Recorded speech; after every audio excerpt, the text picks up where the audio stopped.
So, hello everyone. Delighted to be with you again. We're about just over halfway with our group. So, I'm loving it, loving having you with us. I didn't get a new poll done, but I will this week and I'll send it to you. Okay? Although I kind of know what I think we want for the rest of it. So, we'll see. So, let's drop into a deep breath.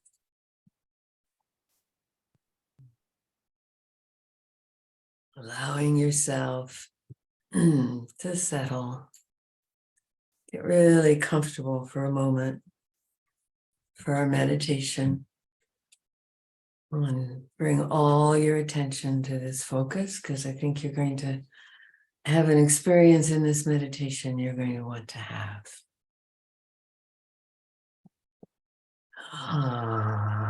Maybe just shake out a little bit.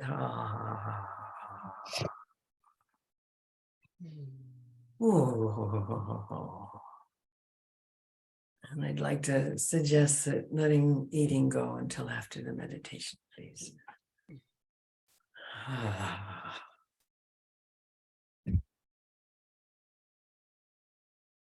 So allowing your breath to deepen, flowing all the way into the core of your body. And imagine that you can breathe into the base of your spine.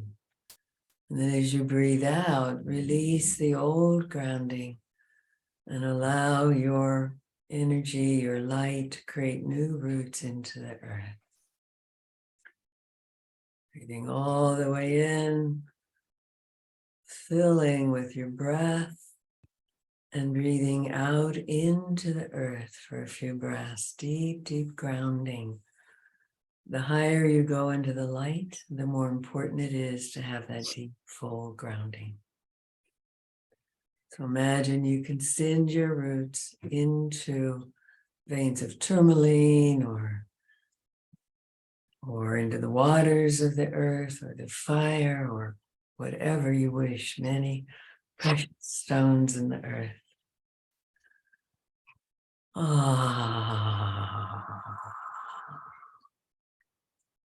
Breathing all the way in, filling completely, pausing a moment. Resetting the nervous system, breathe all the way out with sound. And let it go.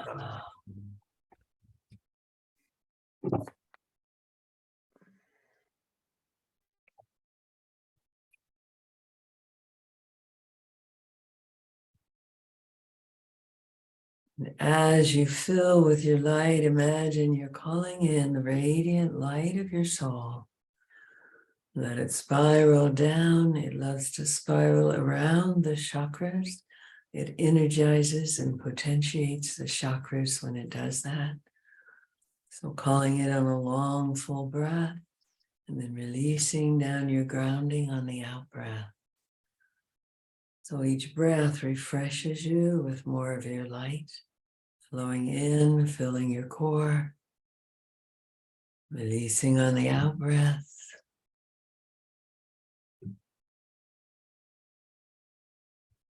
And then if you're willing, call 4 archangels to surround you, whichever names you wish. Archangel Michael, Archangel Raphael, Archangel Gabriel, Archangel Ariel, Archangel Metatron, Archangel Melchizedek, Archangel Uriel, so many. Emmanuel, call 4 archangels. They're going to stand foot or so outside your body. And when you feel them taking up their place, then you might notice that their heart chakras are vast, like 6 feet across at least. And so you're standing in a lotus flower of archangels' hearts. And just feel that, inviting these archangels to bless you with their light as you're standing, sitting, being in the heart of the lotus flower that their hearts form, where your heart resides. So you're letting their love meet you in your heart.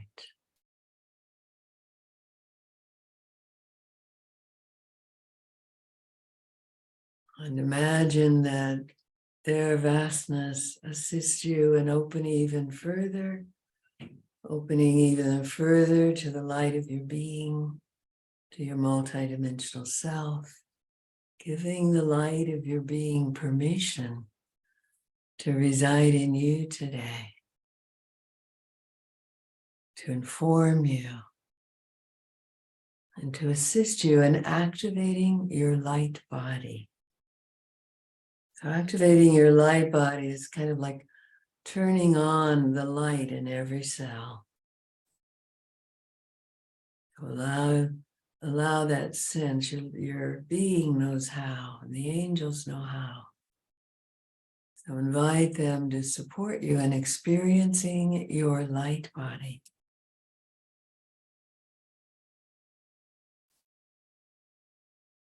Turning on that light in every cell, inviting it to inform your pain body.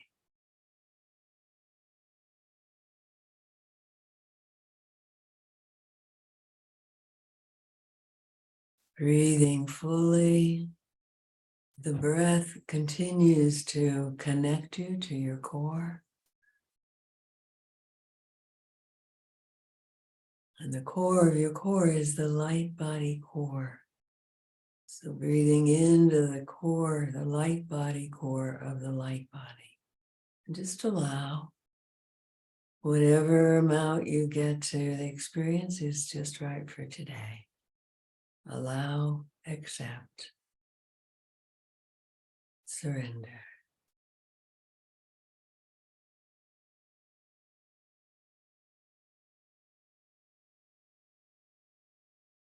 And imagine that even while you're in your core, that part of you also is vast, reaches as high as the angels, into the realm of pure spirit.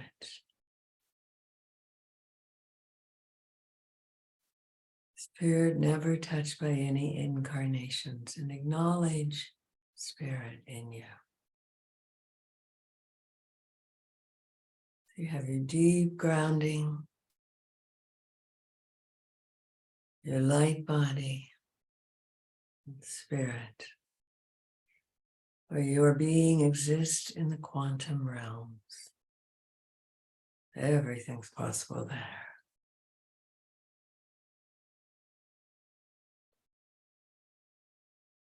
And where all of us exist in the heart of the one being.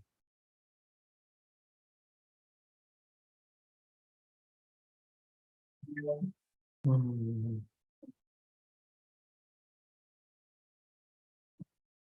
And feeling your light flowing in again, follow it in. Come sit in your heart chakra. Feeling the blessing of the archangels surrounding you, their hearts enfolding you. Their hearts are bigger than you, enfolding you, and your own light body.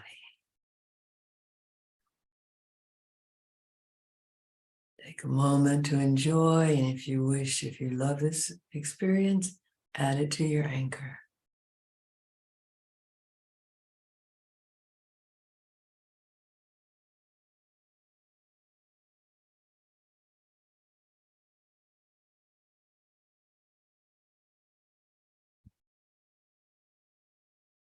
Continuing to add any beautiful state of higher consciousness to that anchor. And as you're ready, breathe into now and come back to the circle.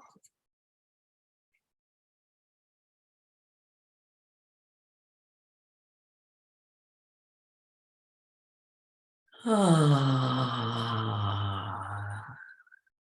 Stretch a little. Hmm.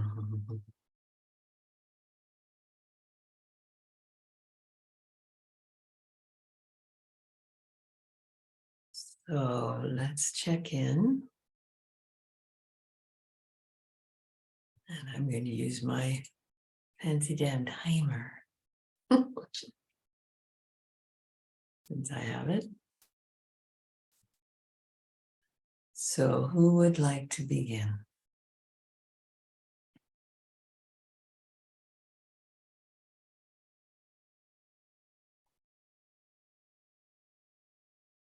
You're going to put your clock on the screen. Yes. Are you ready? There it is. I guess you're not checking in. Who's checking in, please? Valerie?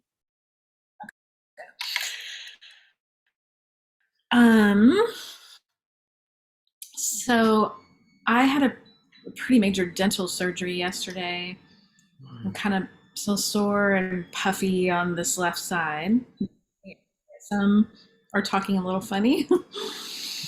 But all things considered, healing well from that. Good.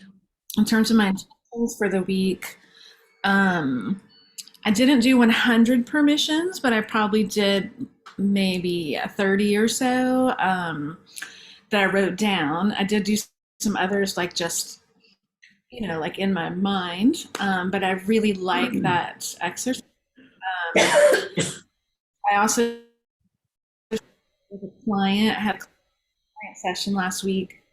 I shared it with a client, and I had a client session last week that was first energy session in my office space in a while, and so that was exciting. I had the chamber rented to someone for a month, which was also exciting. It's not just sitting, gathering dust, it's bringing in abundance. And I'm going to barter the chamber after this month for 40 sessions in the EES system to really take a deep healing dive in that scalar energy. So I'm really excited about that in terms of like health things that I've had going on and feeling like a really intense in a good way, like really clustering this together.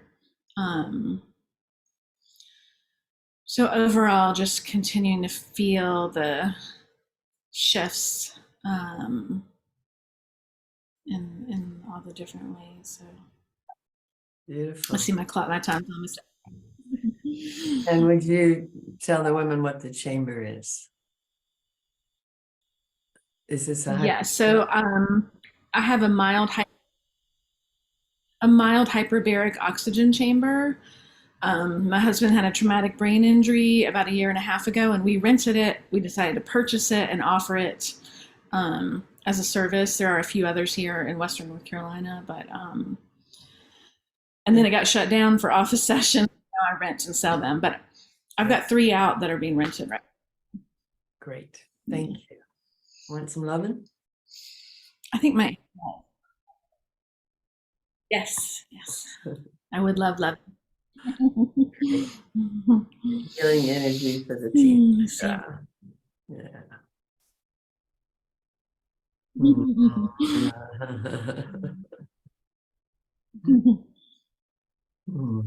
Thank you. Who's next?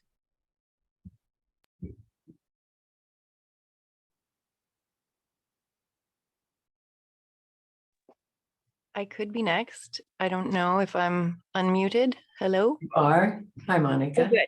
Hi. I have had a bit of a transformation around my feelings and expectations around wanting to afford going to see Joe Dispenza, maybe as if it were an emergency. Like I've really noticed, oh, actually there are other people who teach this same thing. And the one technique that I really am so committed to learning, I just realized that, Evelina Rose, you probably know this technique. It's the awakening of the pineal gland through breathing, which is a specialized breathing technique where you breathe up through all the chakras and you clench your root chakras and undulate. Sounds So really good. Mm-hmm. anyway, I am excited to learn that technique. I also am, I have trouble with the name. Like, it's the something orbit. Microcosmic orbit. That's the one, microcosmic orbit. So I'm like, that's what I want to learn. Microcosmic orbit, microcosmic orbit. So anyway, that's what I'm all about now. And so I'm excited about this transformation because it means that I have more more people that can help me and teach me, and I can use it in my show. So super excited about that and looking forward to having you on. And yeah, okay. So I'm complete. And I would Yay. love some loving. So All bring right. it on. Yay. Mm. Hmm.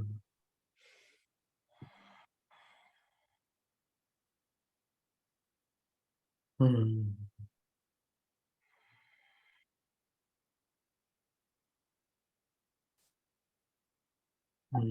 Thank you.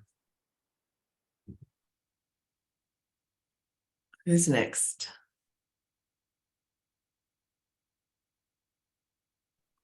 Get ready to share right after this one, Tara. I'm doing all right. Definitely, just still feeling like in a funk. I've really been having trouble sleeping and thus been very tired on some days, and just like, oh, like, is this like, this is like perimenopause for real? And just, yeah, just being with everything that's going on for me in terms of my body, my sleep, my grief. Yeah, and I just began a new practice of listening to these meditations that it's kind of like hypnosis, like really just working on changing my subconscious beliefs about what I want to create in my life, and really getting that, like, the manifestations and the things that I want to draw to me, aside from what I want to create, which I'm actively working on.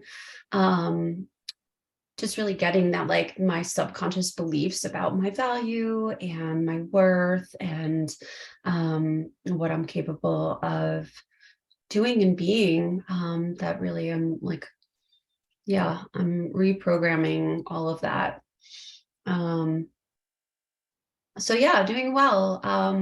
Yeah, feeling more joy, and just like really remembering that, like, I'm a very joyful person, and keep putting myself in situations mostly involving singing in a circle of people, and feeling a lot of joy. So that feels really good to have that be a big intention of mine, and have it, opportunities for that keep happening. It's really beautiful. So yeah. Beautiful. Thank you. Want loving? Sure. Hmm. Mm. Hmm. Mm. Mm.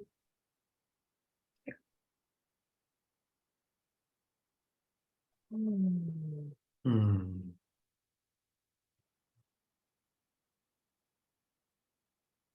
I can go. Great. I thought I'd let you know that I in this other group I'm in, I called in a couple of guides, and I had quite a few that came that I told to go away, and everything just seemed really easy. And then I did a couple of readings and they went really well. And I didn't really notice any particular difference between readings I do normally, just like me, or with guides, but it was fun.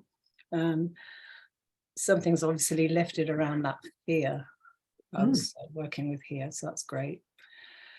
I also had like a spontaneous experience with Metatron. Is it Metatron? Mm-hmm. Where I was really tuning into my third and fourth chakras, which I feel kind of been, I mentioned, were blocked, and especially in the midline. And I just had this spontaneous experience of her and Michael. I called Michael to come, and they just clear them out. Mm-hmm. And I had the most incredible shift in my energy for especially the couple of days after that, where I just had this amazing energy. I just felt so different. So that was quite amazing. Yay. What else?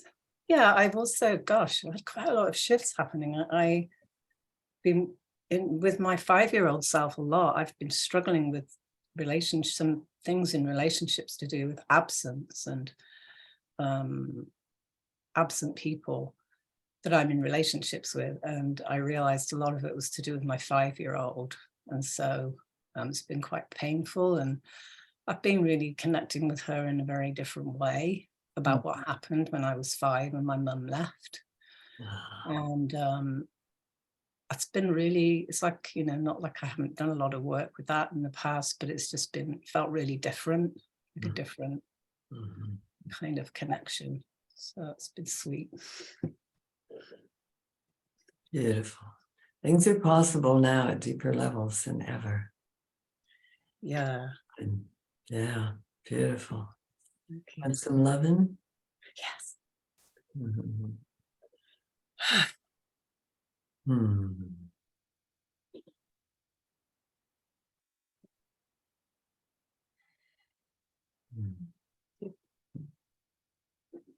Yay. And who's next? Hiya. Well, as of last week, I have permission to dazzle this community, which I have every intention of doing so. And a bright idea has rolled out, and I'm now moving into project mode to develop it. So we have a Rogue Valley women's business networking group, and they're online. And there are also monthly gatherings. I went to a gathering last month and there were 40 people. It was really wonderful, a lot of good energy. And I have come up with an idea to, on a monthly basis, do a business blessing to whoever wants to have it in the group, because I do remote energy transmissions. So once a month, I would post that there is a business blessing transmission, and please list your name and the name of your business, and anyone who signs up for that as a gift gets that energy transmission. And then that also leads into doing one-to-one sessions to formally, energetically do an entire co-creative guide-assisted blessing for that individual's business. And that also leads to having ceremonial groups where all the women come, and we have a manifesting circle, we do masterminding, et cetera, around one another's businesses. And then that leads to a course that I'll develop on mystical marketing, because I haven't had a website, I haven't done any marketing in 25 years. And I think it would be wonderful for people to have that kind of option of working with guides and being attuned to muses and all that kind of thing. So that's what's happened in the last week. Whoa. You're cooking. I know. Yeah, it feels good. I'm so project oriented. It feels good to be in that zone again. To be excited. There are so many entrepreneurs now, really, to be of service to them in a different way other than, grow your list and, do this and do that, bring in that co-creative element to them. Beautiful. Want some loving? I do. Thank you. Lots of blessings for all of this. What a pathway.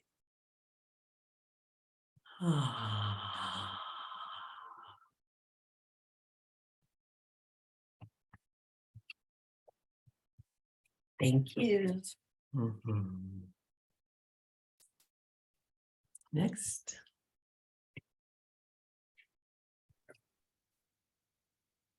This week, I've been trying to stay aligned in the love and really focus on what I want next.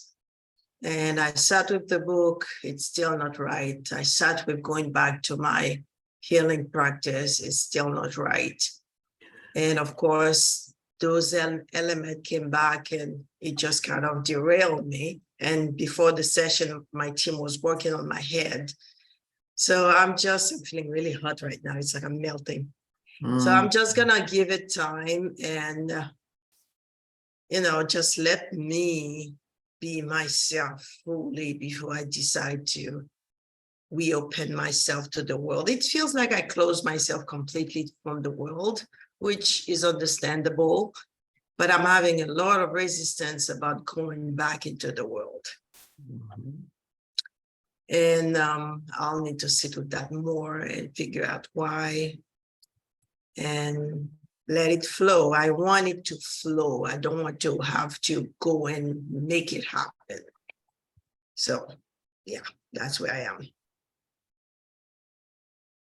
Okay. Want some loving? Yes, please.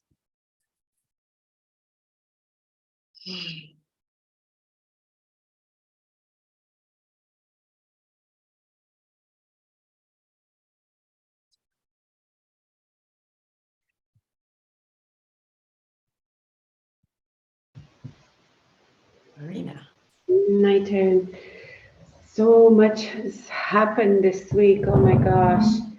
I think one of the biggest things was me sending off my divorce papers to my husband, which was very emotional. I felt a lot of grief for the 25 years, and at the same time, a huge relief and release that it's like tying the bow on this chapter. And on Saturday, we had a wonderful day with friends. For the full moon, we gathered early. And then we built a labyrinth, we did the fire ceremony.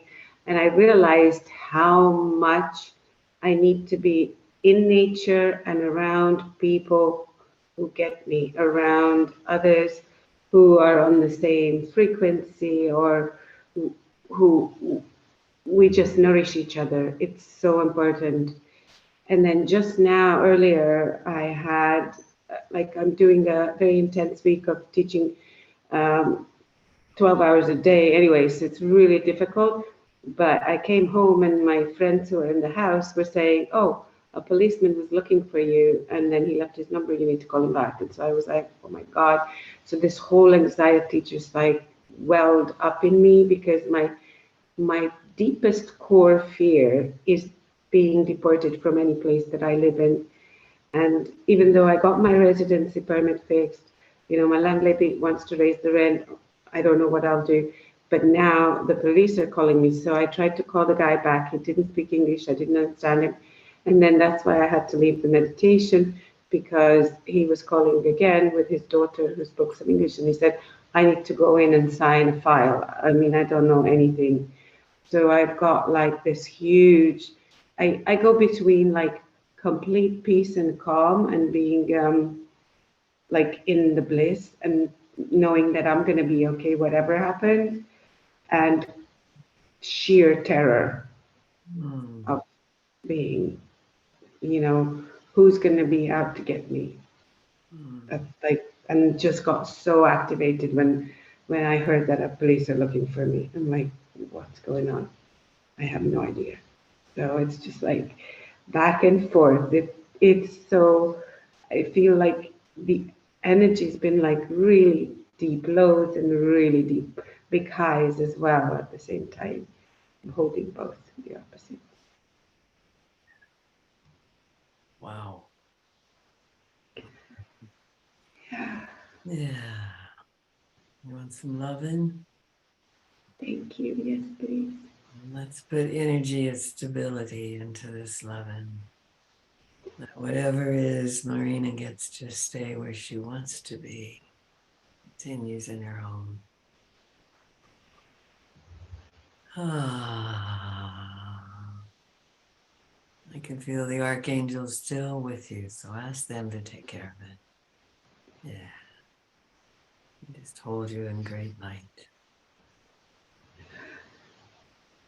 Mm. Mm.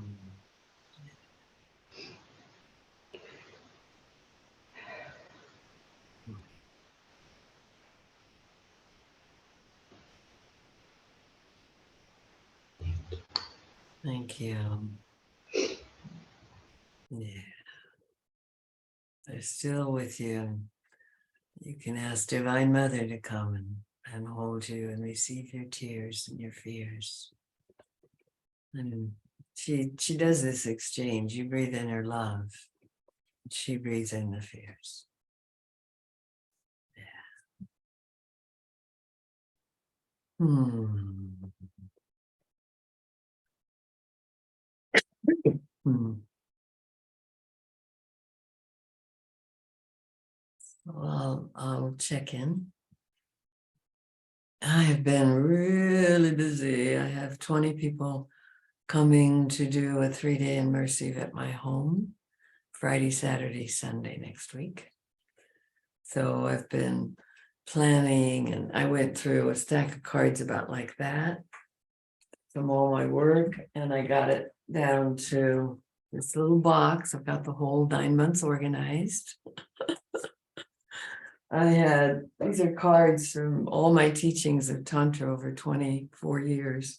I had them all over 3 or 4 surfaces everywhere, sorting and this and not that. And I've almost got the whole thing planned and feel really good about it. Work on it again tonight. So it's amazing. It's like a dream to be able to offer a teaching to an advanced circle, a circle of advanced tantric practitioners, with others holding community and doing a lot of the logistics. So it's just amazing. And I'm planning my trip to California at the end of March for a wedding and a big full day, day of Tantra, reunion of my old circle, and a puja. So planning that too. And I'll take your lovin'.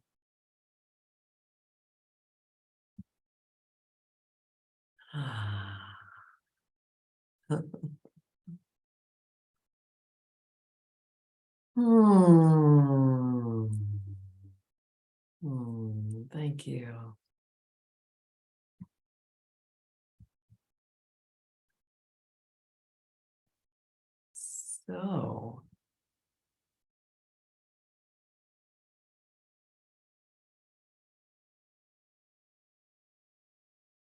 So we're in quite an amazing time. All the planets went direct and everybody's like shooting out of there where they've been into something new. Especially I see that with you, Kai. It's just like, oh, all right. And there's so much capacity for forward motion now. It's really beautiful. But it's still a world full of chaos.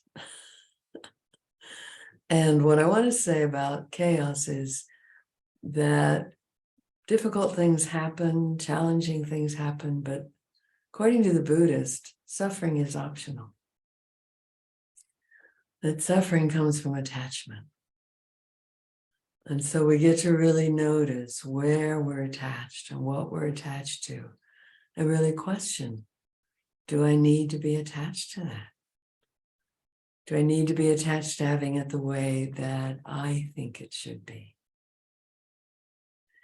Your thoughts, this thoughts create reality. They create reality because whatever thought you keep having and follow, that's the reality you receive. And so you want to be very thoughtful about what thoughts you hold in your mind, and trade them out for better thoughts.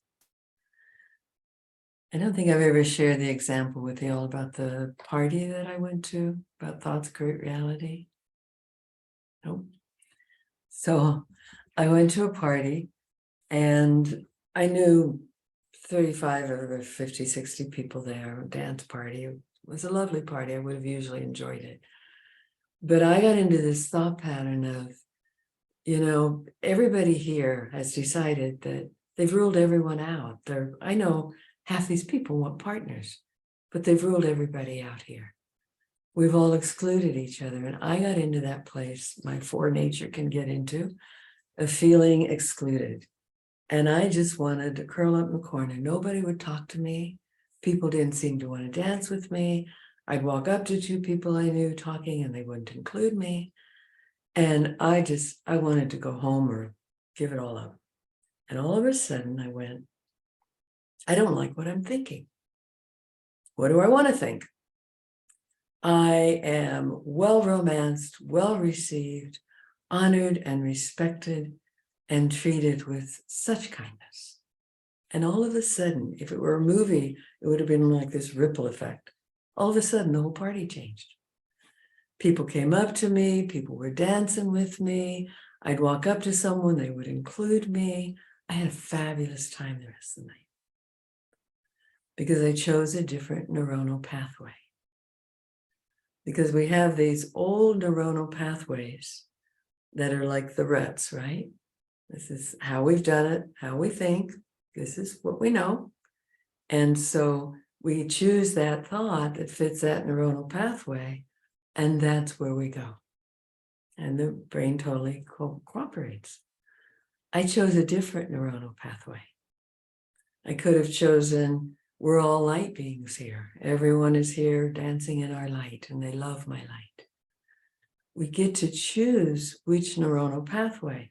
And if you do one of these higher ones for 3 weeks, the neuroplasticity of the brain is it will deconstruct the old one and use that. So you literally can replace that old neuronal pathway by really watching your thoughts. I love this about ways, I want to talk about ways of up-leveling consciousness. And I love activating the light body. So I've had times when my knees were hurting and I knew I needed to go for a walk. And I am ignoring reality about the age of my knees because I want them to continue functioning. So I use them. And so I've gone for a walk and gone, okay, I'm going to walk on my light body legs. And I totally feel my legs becoming my light body, and there's no pain. And I come home and there's no pain. There are times, you wake up tired, you've had a bad dream, or for me, restless night, restless legs. And if I activate my light body, I'm better immediately. So it's become my favorite meditation to just, it's always there. It's this shift of focus. It's a different neuronal pathway. Sometimes I'll have this sudden headache. I know it's almost always taking on energy from other people. So I just call on my light body and then ask it to be released. It's much easier to have it released. I really learned this 4 years ago at a deeper level. I had a car accident and I slammed into the wheel. My rib cage was in a lot of pain. So my beloved Babaji invited me, meet me in the light of our love.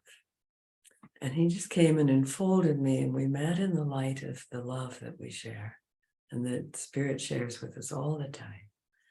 And then I could sleep. It would help me slip below the pain and sleep.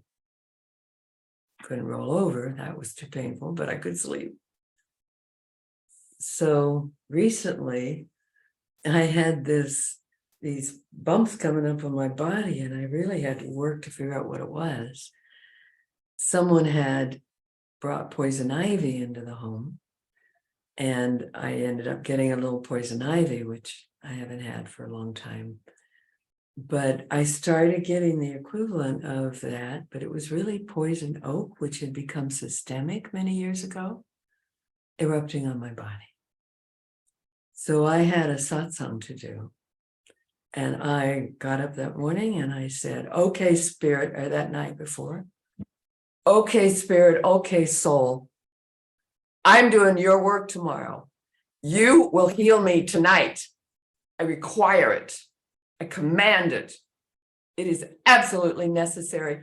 I will do that satsang without pain and itching in my body. Now get to work. And what they said was, go into your light body, be in your light body. And every time I drop out, I'd be invited back to my light body. And it had been getting worse, really painful. By morning, it was almost gone. And there was no pain or itching during the satsang. So the power of two things, maybe more, getting your voice, being willing to say to spirit, this is what I will have. You know, I mean, it's true, I work for them.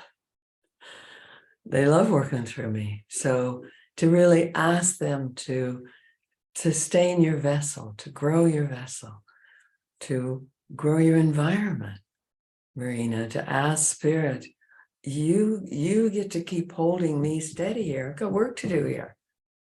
I'm here to work for the greater good. So somehow you're going to keep me stable here. Now get on it. I don't know what they think they're doing at that police department, but you figure it out and you keep me safe. And you keep me well homed. Sometimes you put your hands on your hips and you just, that's how it'll be. You know, when you work with spirit, it may not be true for all of you, but when you work with spirit like I do, they're always telling me things to do. So I get to tell them things. It's a collaboration. It's a partnership that's happening. So as you work more toward ascension, and I posted the ascension tips, right? Last week. Didn't I? Yes. Has anybody been on Mighty Networks to see? No.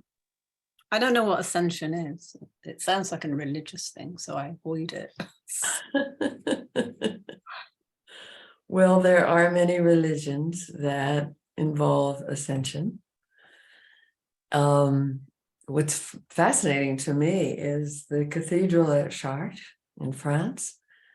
The main altar is an altar to Mary, the ascension of Mary. Isn't that fabulous?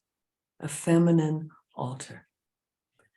An ascension, basically, in at least newer age reality, means becoming your soul's highest self in your body. Some people want to think of ascension as taking your body with you. I don't particularly need this one.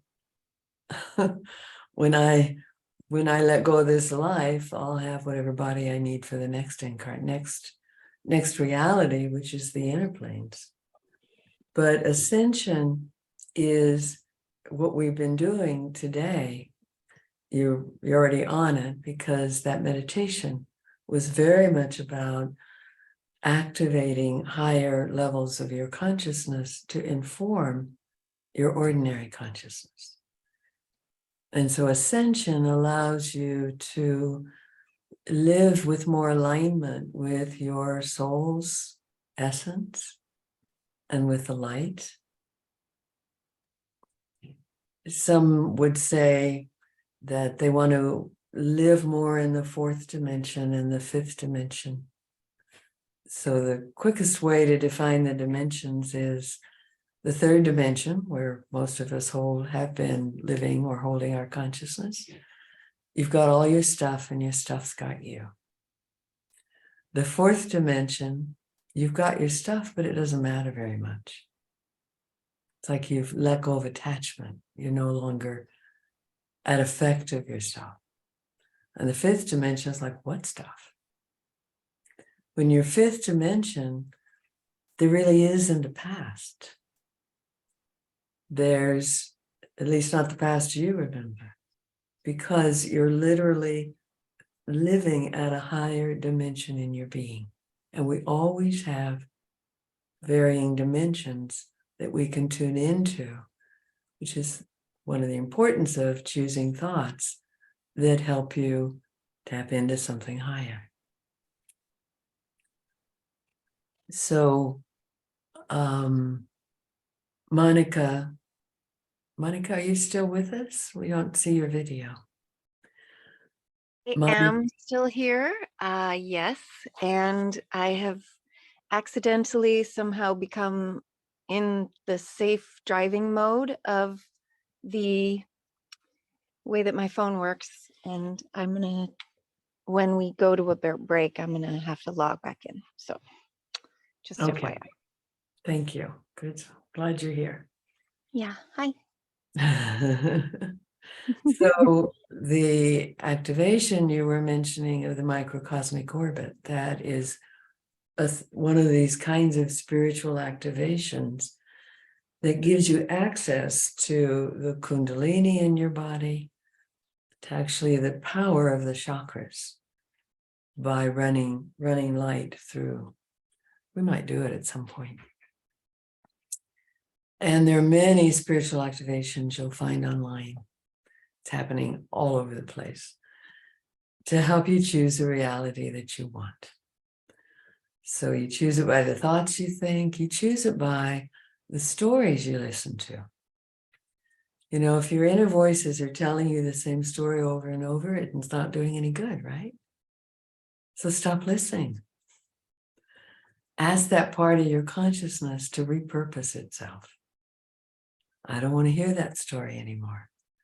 Let's create a story of what we want instead of what we don't want. You know, some people will say, well, I think that's all just in my imagination. Isn't all of it? We're constantly imagining our world, and we get to imagine one we want to step into, or imagine one that we want to fade away from, or anywhere in between. And also by employing spiritual practices that uplevel your consciousness. So I wanted to share the Bija mantras. I don't think we've done those yet, have we? Nope. The Bija mantras. So I often do these in the shower, and it's one of the things I do to prepare for our coming together, because it just drops me in so deep. So I'm going to screen share.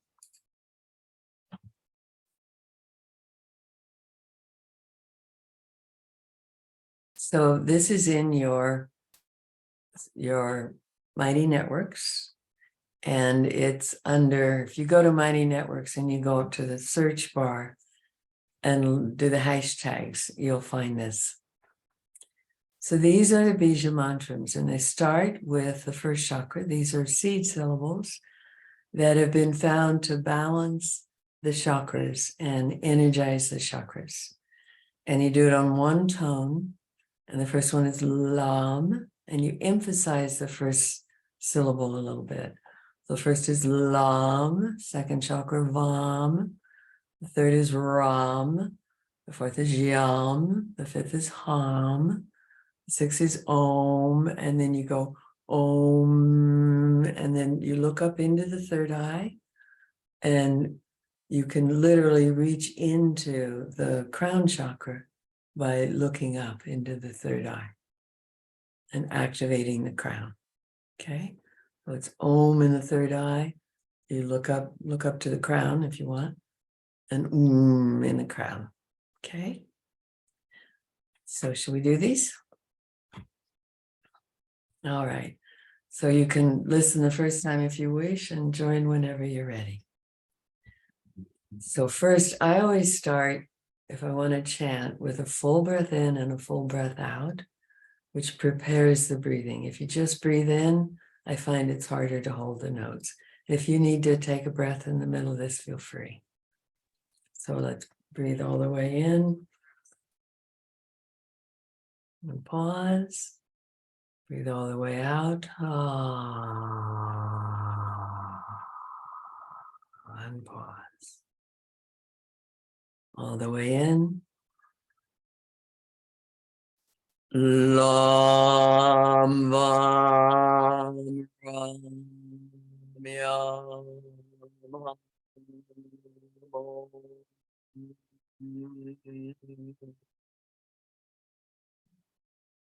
I often touch the chakra with my hand as I go up. So let's breathe in. Lam Vam Ram Yam Ham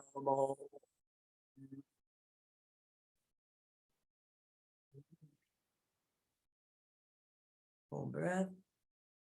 Lam Vam Ram Yam Ham Om.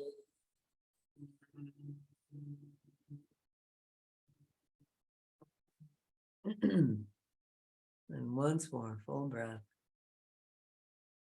Lam Vam Ram Yam Ham Om.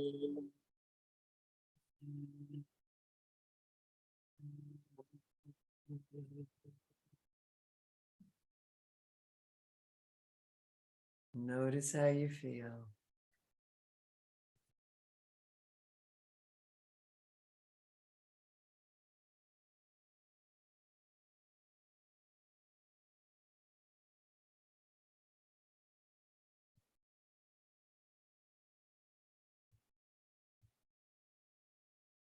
So I'm really curious that some of you don't seem to do a process like that. Can you share why?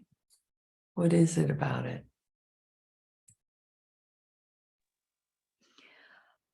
I want to learn how to do it. I was feeling a little bit like, wow, I don't know how to do it so much that I didn't want to distract other people. So that was part of what was happening for me. And I also noticed that I could maybe harmonize with you in the upper register, but I have trouble getting as deep as you can go. So it sounds to me like there was a bit of trying to do it right, getting in the way of beginner's mind. Oh, yeah. Yeah. And also like, oh, I'm trying to do this and I don't want to. I also chose not to unmute my microphone because I didn't want to distract everyone else from how I was not doing it right. You know. Well, I think we're all unmuted. So, I mean, all muted except me. So you certainly can go ahead and make all the sound you want. You can even go. Right.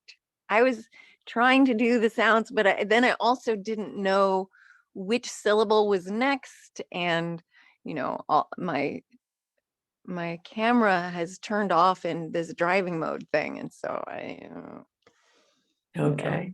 I got nothing. Okay. Thank you. Yeah. Anyone else? I just don't really like chanting. I've kind of had a bit of resistance to it, I think. I'm curious. I have done it and I don't really get anything out of it either. Uh-huh. Like in yoga. So chanting is really not for your mind? No, but I don't feel anything from it. I don't. So I didn't for a long time, and then I kept letting myself do it, and now it's so powerful for me. Yeah, I think part of the resistance thing, just speaking it out loud here, is to do with religion. I feel like it's associated with religions and it's Buddhism and things like that, and I just hate any of that stuff. I just hate it. Religion. So I want you to, if you're willing, notice that your thoughts are creating a reality that is separating you from some practices that might be valuable. And to throw everything that's from any religion in the dumpster is throwing away some really good, amazing things. A lot of it, I only choose the best. But I would love for you to consider the possibility of a different neuronal pathway. Here's the hatred one. There might be another neuronal pathway. There might be, let me try this. There might be value in this one. So a curiosity about what you might gain from it or learn from it, rather than just putting up with it. Yeah, it's an interesting place, this. Mhm. Like, it feels a bit similar to the guide thing, letting something in. Right, and look what happened in 2 weeks. It's like letting something in. It's like in religion and all of the, It's not, to me, it is not religion at all. I know, to me it is though. But Well, that's the old neuronal pathway. I'm inviting the possibility of creating a new neuronal pathway that allows a few things from one or another religion to get into spirituality. So I can have those as spiritual practices. yeah, I Valerie. totally get that. I completely hear everything you're saying, and I feel like I'm protecting myself. Thank you for noticing. And there's fear as well. Yeah. And it's just another layer of something that's coming up that's deeper than my brain, I think. Yes, I agree. It's good to Really good to notice. Yeah, if you own it, yeah. What we notice, what we own, what we bring to consciousness, we get choice over.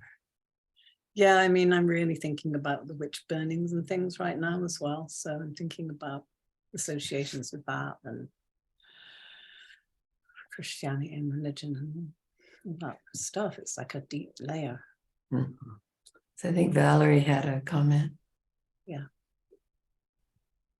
Well, I was just curious, Karen, if it shifted at all for you to think about it as frequency more than tied to a specific religion or practice. Maybe not, but frequency. Yes, it's a bit more abstract. I could go with that. Yeah, thank you. I think that's very helpful. Yeah. Yeah, frequency, that appeals to my Aquarian mind more. So a new neuronal pathway might be sound healing. Yeah. I can use certain chants for sound healing, for the effect that those sounds have in my body.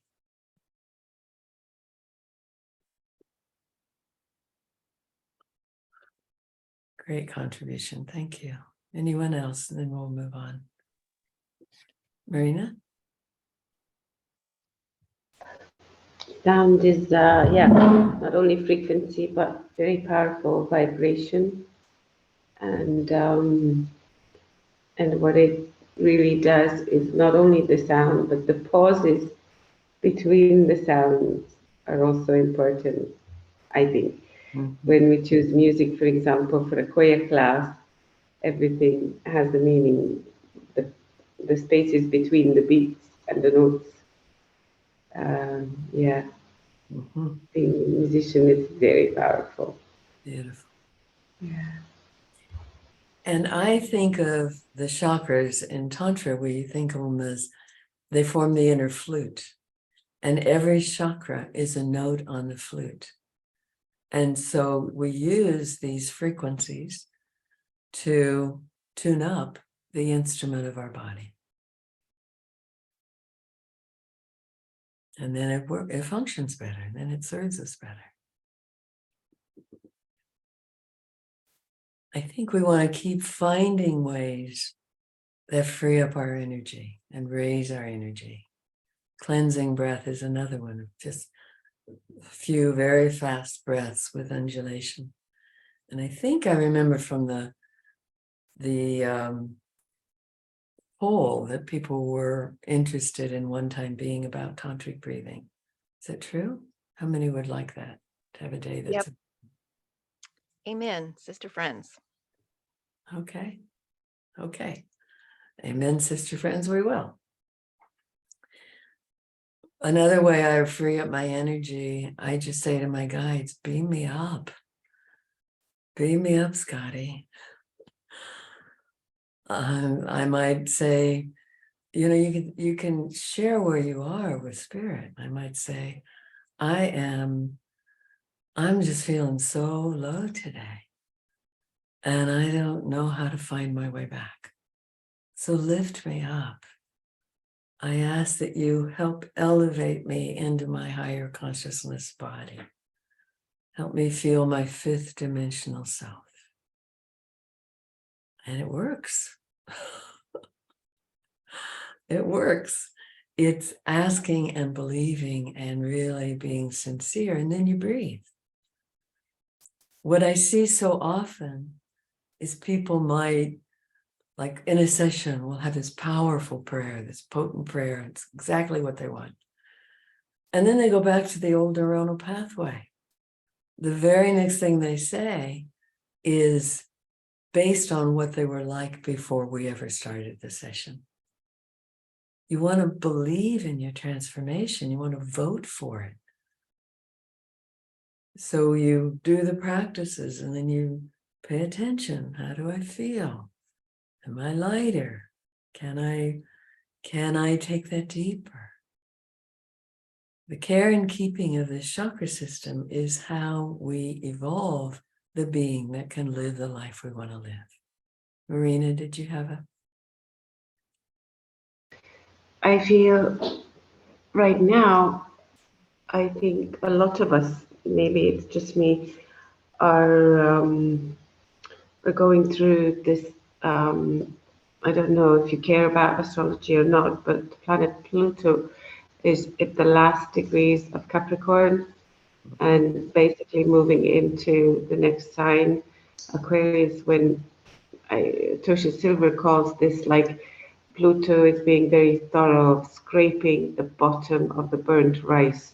Mm-hmm. So I was just thinking that's probably why this whole issue with the police is coming up, with my total insecurity of living or even having a place to be. Because as it's my biggest fear, that's what I've got to clear through right now. Right? And it just makes so much sense that you can't take this old shit with you. You have to put the backpack down before you go to the new place. Exactly. The portals are narrow. When we step into that next dimension, we often work with this in channeling these days. And people can see the next portal, but there's no room for the baggage. You have to step through without your baggage, and that's these old thought systems. Yeah. So my sun happens to be at 0 degrees Aquarius. And Pluto moves very, very, very slowly. It's been approaching my sun. I've been cleaning out the underworld. I've been having a lot of underworld journeys. And it'll be on my sun back and forth for 2 years. I would like a lot of compassion for this. And that's in a week and a half that it joins my sun. And this 13th, Saturn enters Pisces. And it's in Pisces now? It's today, yeah. It's today. 10th. Yeah. Saturn enters Pisces. So that's a whole new era. And Saturn's going to dissolve a lot of old illusions, whatever is not fitting. It's going to just kind of take them out, release them. And new dreams can be birthed with Saturn there, which is the planet of foundation. So it's really time to be building foundation under our dreams.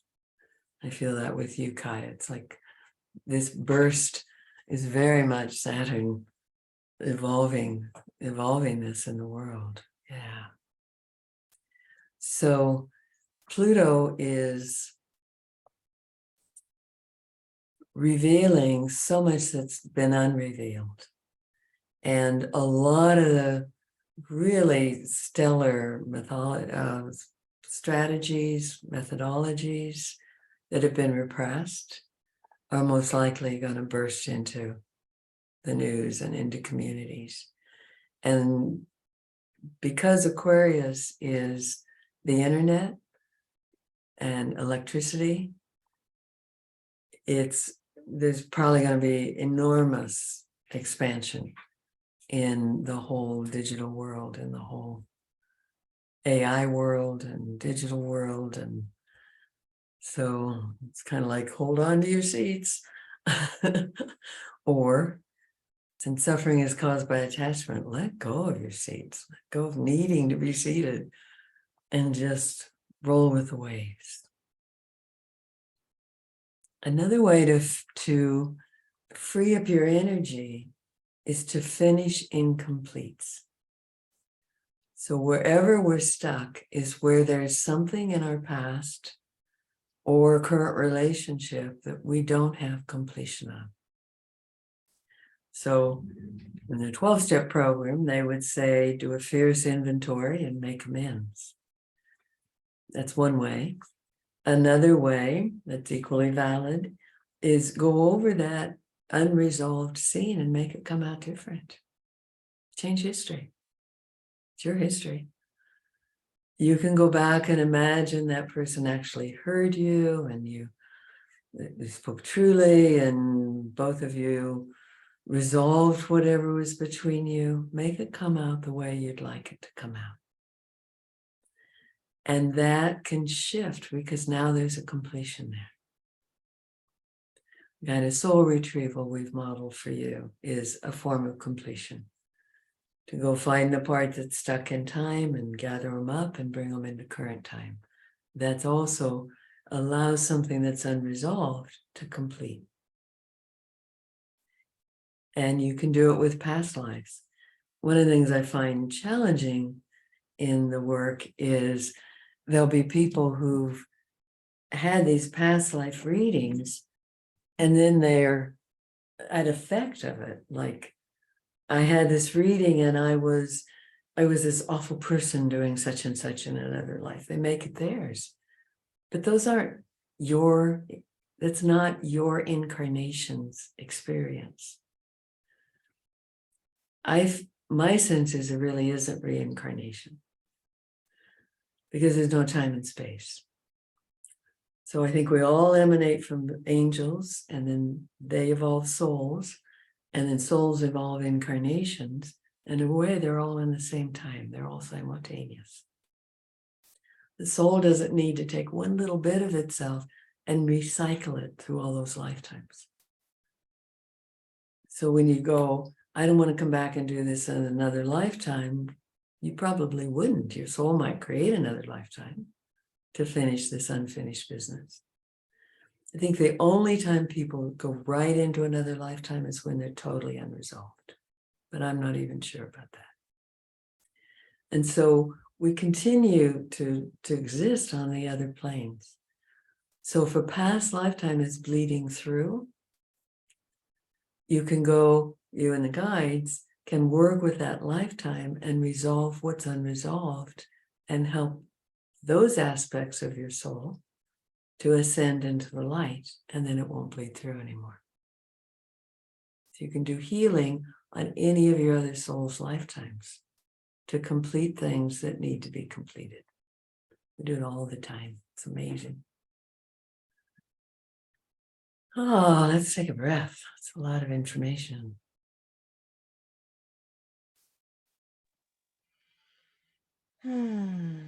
Ah. Anything you want to share about this? Do you want to hear more?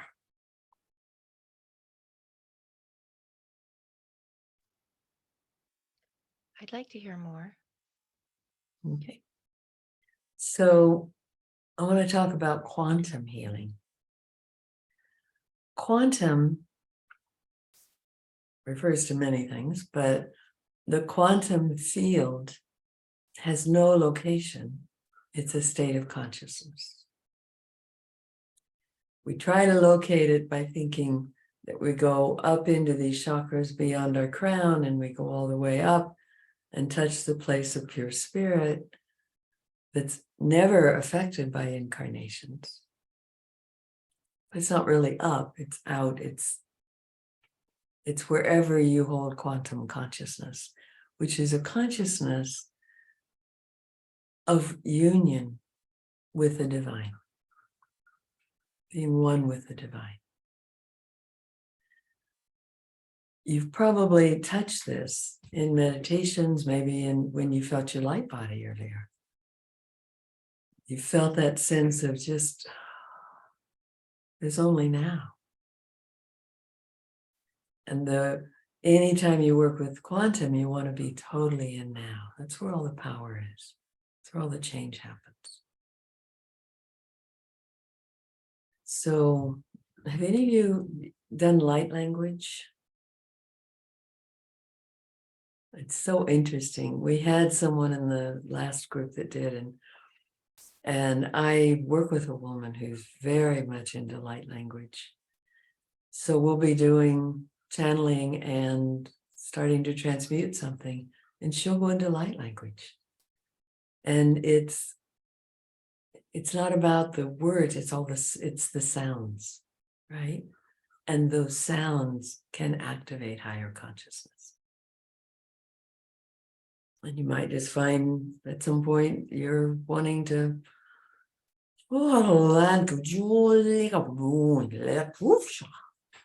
something that sometimes I feel what's happening is the counterspell to some spells. But it's rich to just let the light speak through you and see what happens.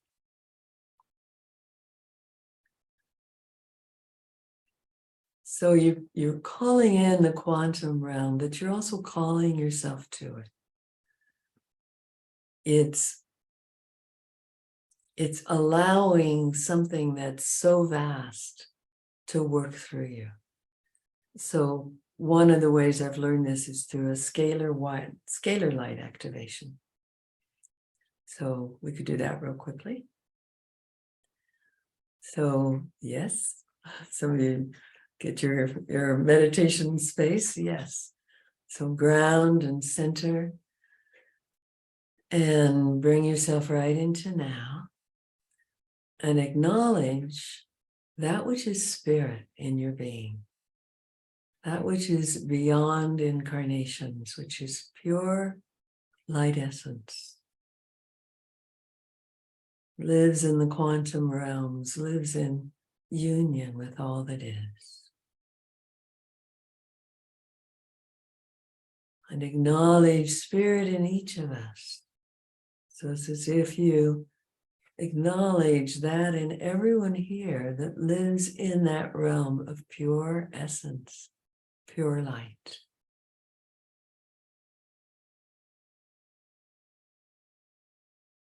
And breathe. And we acknowledge Great Spirit, Creatrix of all, the one being, the purity of that one being.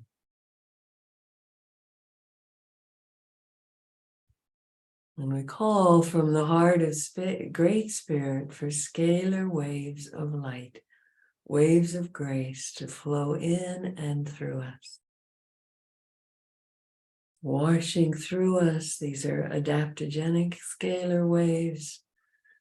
They become whatever your body needs to bring balance, to bring harmony. Feel them washing through you and all around you. You can ask the scalar waves to expand and wash through your space.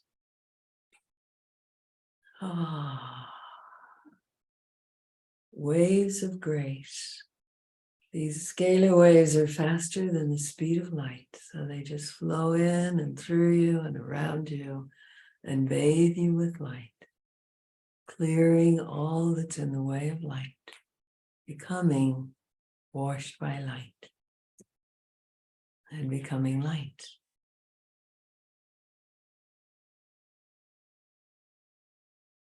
Hmm.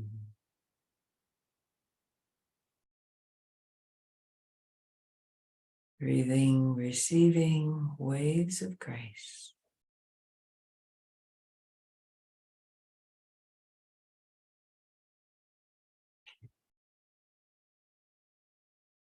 And how does that feel? Just notice.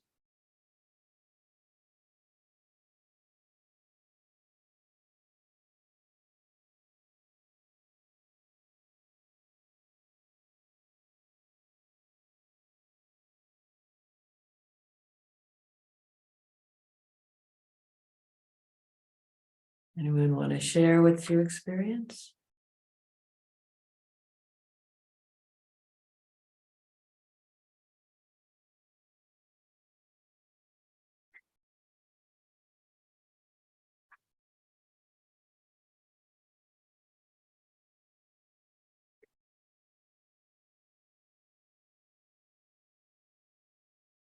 Raina, you need to unmute if you want to speak. Thank you. That was really beautiful. And I remember last time asking about what these scalar waves were, and I'm still unclear about it. But it was much brighter than what I'd ever seen before. It was like, so like not even yellow, but like white and like so bright that it was brighter than what I could take. It was just like that feeling of like, oh my God, it's like blind, it's like a flash. It's that really strong, and it felt really purifying. It felt like everywhere. It was like, wow, yeah, thank you for that. Beautiful. Beautiful. It's such a gift, and it takes a few moments. And it's also great if you want to send healing to someone. You acknowledge spirit in you, you acknowledge spirit in them, and you acknowledge great spirit and call for scalar waves for them. Then they get what they need. And I'm only learning how to define scalar waves. I mean, it's almost beyond my understanding. Question: do you not have to ask their permission to do that? I think it's always wise to ask their higher self. If you don't get permission from their higher self, then I ask the radiant heart of their soul, most aligned with the heart of the divine, because I often get a different answer. Radiant heart of their soul is always a yes. But their higher self, it can be polluted. If somebody has really had a long journey through the darkness, or their soul has in some way created some kind of allegiance with other souls, it can pollute the higher self. So I go to a higher authority. Tell me again, what was the name of what you call it, the higher? The radiant heart of their soul, most aligned with the heart of the divine. It's really good to contact in yourself too.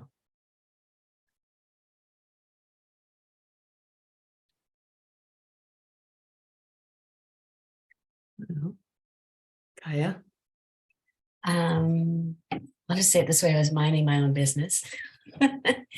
And then just this immense energy, around here, in a way like deep divers have that bubble around their head, or astronauts do. And what I heard was mercantile dimension. So I shifted totally into and began accessing a mercantile dimension, which is the buying and selling of goods and services on the planet.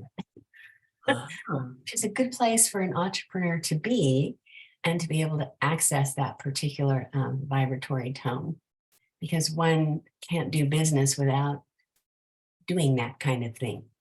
And it felt really quite wonderful, like as if there's a 12-story building and one whole floor is dedicated to mercantile consciousness, and all I have to do is go in the elevator and step out onto that floor. Beautiful. Mm-hmm. Wow, it really gave you a resource. Yeah, it's like I feel greatly inebriated at the moment. Like, oh, we're not in the present time. Yeah. Yeah, yeah, Yeah. So I like that dimension. It's just viewing life as a giant department store. And so, just go up the escalator, go up in the elevator, and I will spend time in the mercantile dimension for sure. beautiful, beautiful. One of the things I love about working with the Council of 12 is that they bring in all kinds of guides. If I just channeled one being, then that might be fabulous because I would only channel the Ascended Master. But when you get into the mercantile department, there may be other beings that come. And there are social media beings, and there's a whole team that works with AI. So there's many, many teams that can come and work on whatever it is you're dealing with. So you may have some mercantile division guides. Beautiful. Okay. Anything else before our break? Who wants to get shared?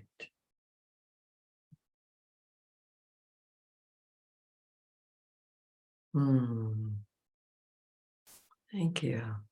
We may work another time with some quantum healing techniques. Would you like that?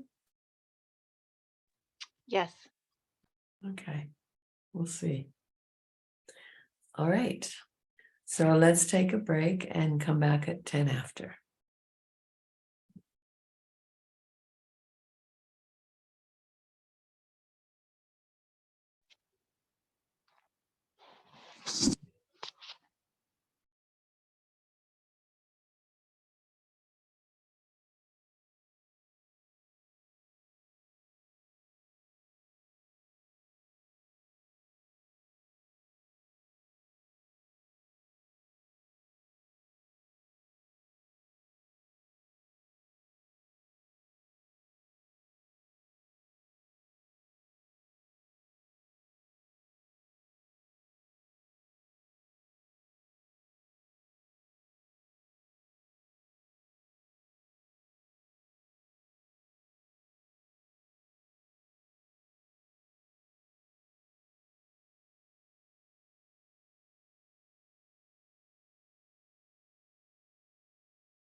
Welcome back.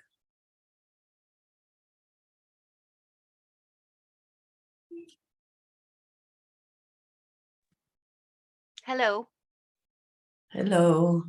Hi. We have video. Yay. Can you position it so you're in the video? That'd be lovely. Yeah, I'm on that. I'm how much do we have? How much time do we have? An hour and 20 some minutes. Oh, what I mean by that question is how much are we through the break? We're done. Okay, I'm gonna just quickly do some self-care things and then I'll be in the screen. Okay. I forgot to turn the recording off again. Oh, You can fast forward if you're watching it. And Kaya, are you back yet? whoa. There we go. Okay, I hope I'm on the screen. Pretty much. Okay. Great. Thank you. So let's call in our Council of 12, shall we? Breathing and grounding. Allow yourself to center. Flow right into the core of your body. Arriving in the heart of now once more. I ask the angels and archangels, please create for us a crystalline temple of radiant energy all around each one here, cleansing and clearing all energies not of the light, and weaving for each of us our own chrysalis of radiant light, filled with the rays and vibrations needed by each woman here, our lives and our work. I ask God, Goddess, source of all that is, encompass us so completely in your radiance that only beings serving love, light, and truth may participate in any way. Deepest healing and highest guidance is received. If you will, breathe and ground, invoking your own most radiant high self to assist you in receiving all you need, releasing all it serves to release as you fill with your light and light from source. I welcome into this sacred temple the Council of 12, and I welcome those beings from the heart of the light only, who are guides or loved ones for anyone here.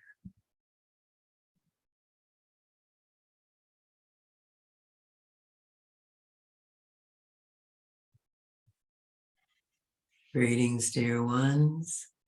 We greet you, we honor you. It's a joy to be with you each week. And you call us in between, we'll enjoy being with you anytime you wish. The council is readily available, and we can multi-locate through what you think is time and space, so you can never ask too much. It's the same with Divine Mother. She can be in a gazillion places at once and nowhere at all except in love. And so you can always ask. Yeah. So we feel that the invitation today is to allow yourself to imagine you are more than you know. That you exist in other realities, parallel planes, people call them parallel realities, alternate universes.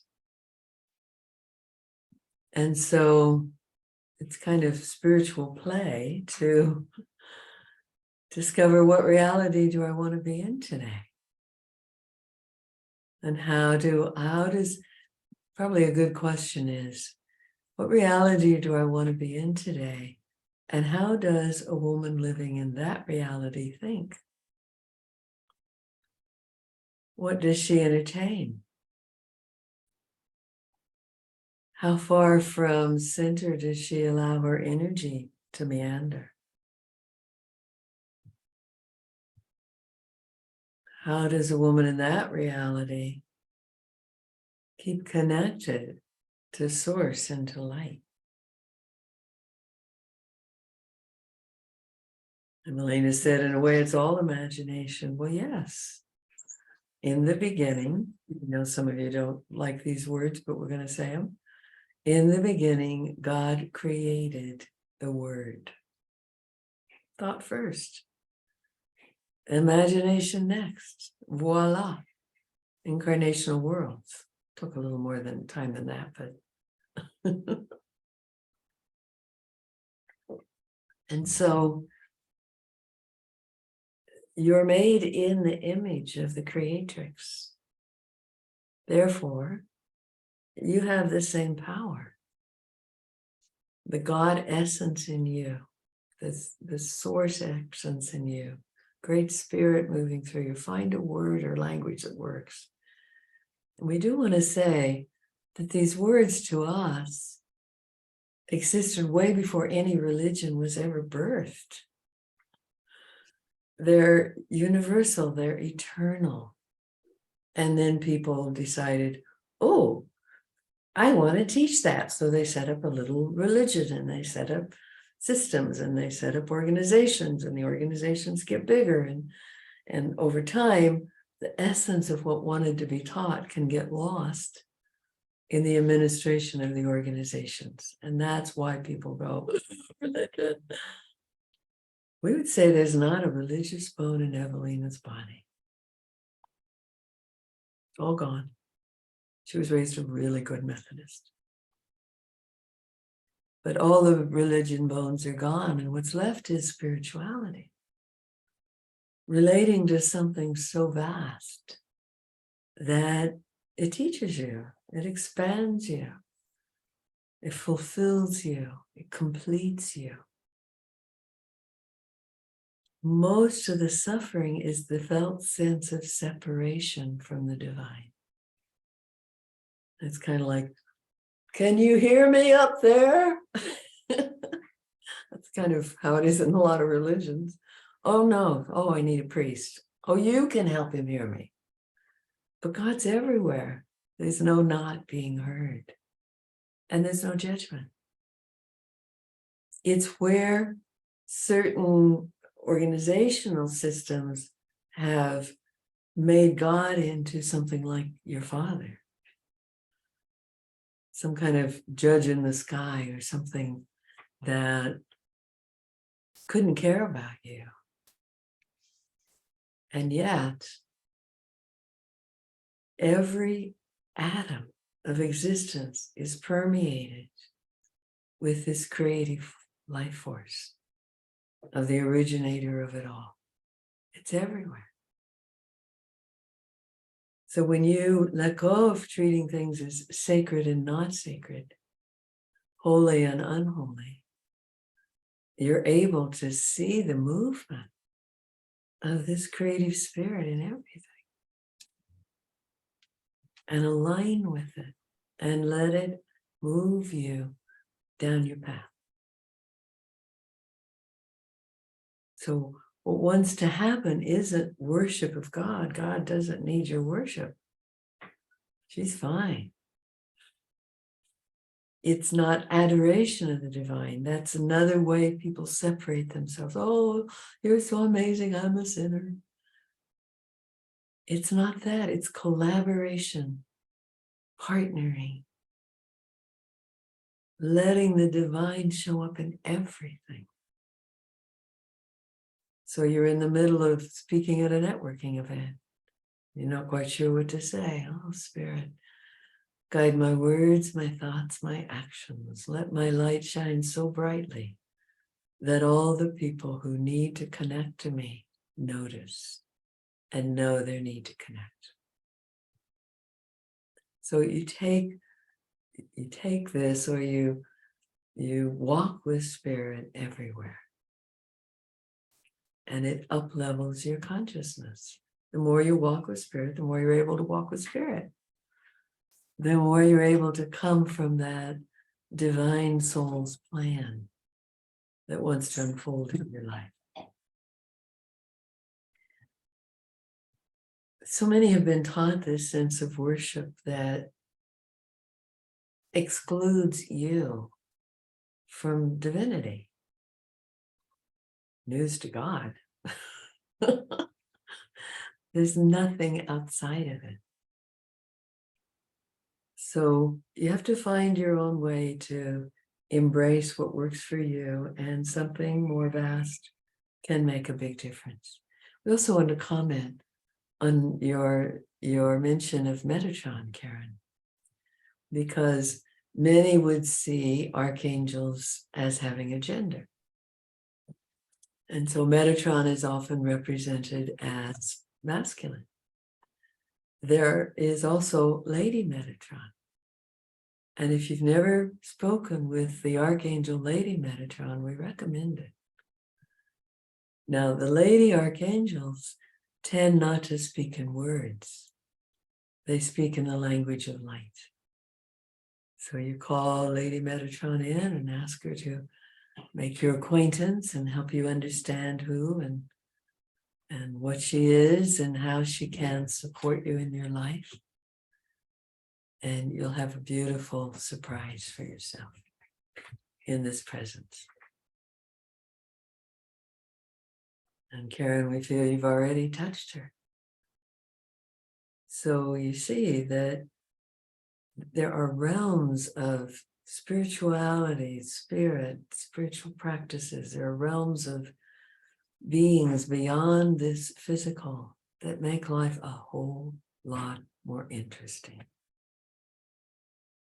If Evelina didn't live with her head in the clouds much of the time, meaning in relationship to spirit, she probably wouldn't even want to be here, because that's what brings the pizzazz and the joy and the activations that take you higher into yourself.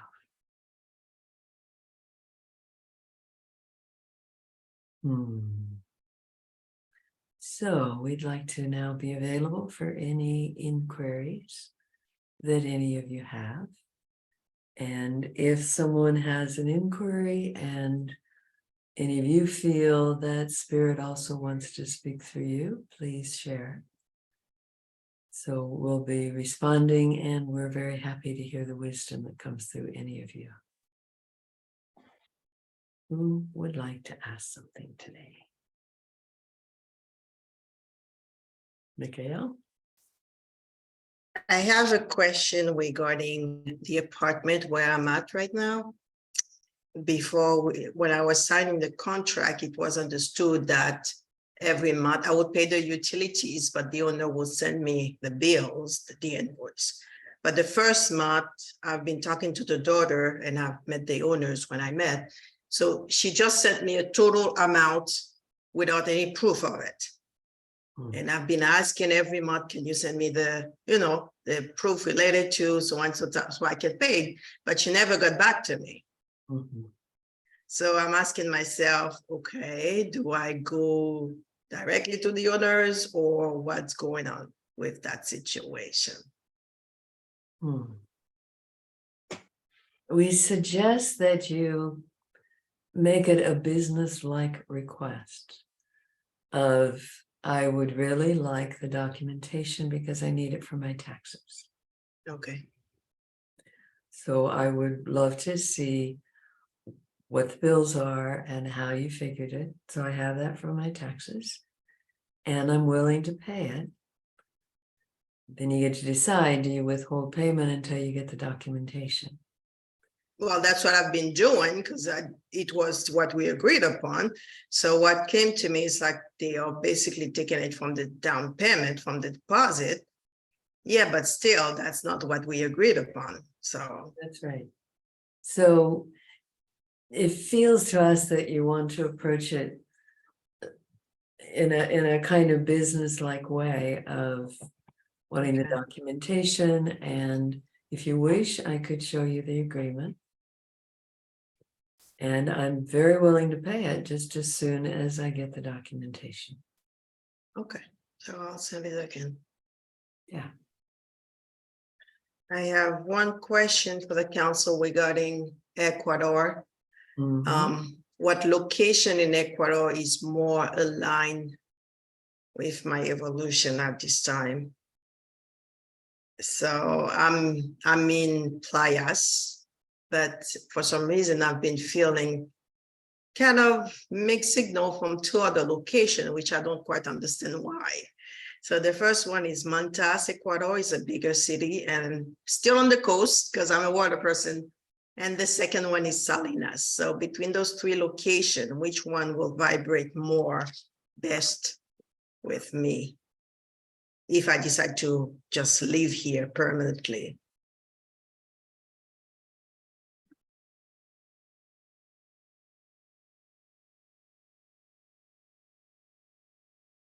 The strongest energy for us seems to be the last one you named.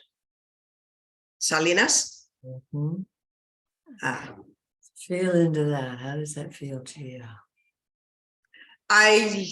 that was the first place I went when I moved here. And there's a lot of people, which have been running away from people. So perhaps you consider exploring the coast and finding a smaller village or town or the outskirts of a city. You don't have to be in a city just because it Yeah, feels like you want to be in a place where you have you're at the coast, you have access to the sea easily, mhm, and not much density around you. yeah, So maybe even rent a car for a day and drive around. Let your body choose. yeah. But I did really enjoy it when I was there. Mhm. So I don't know why I'm just removing myself from society. It's like I don't even want to go back. Mhm. Is it perhaps that you're in a metamorphosis that wants to complete and you want to get your wings strong before Yeah. you go back, and you don't go back the same person? There's no going back. Yeah, definitely. There's going forward. And more than really, where do I want to be? You look at, how do I want to be? How do I want my life to look? And if I were to go back involvement with people, what kinds of people? Because you're done. You have so totally closed those doors behind you that we want you to think not as much of how do I go back to people or back to a city as when I'm ready to move forward, what kind of people, environments, communities do I want to live in? And our sense is that you may find like some retreat centers or places where you get to explore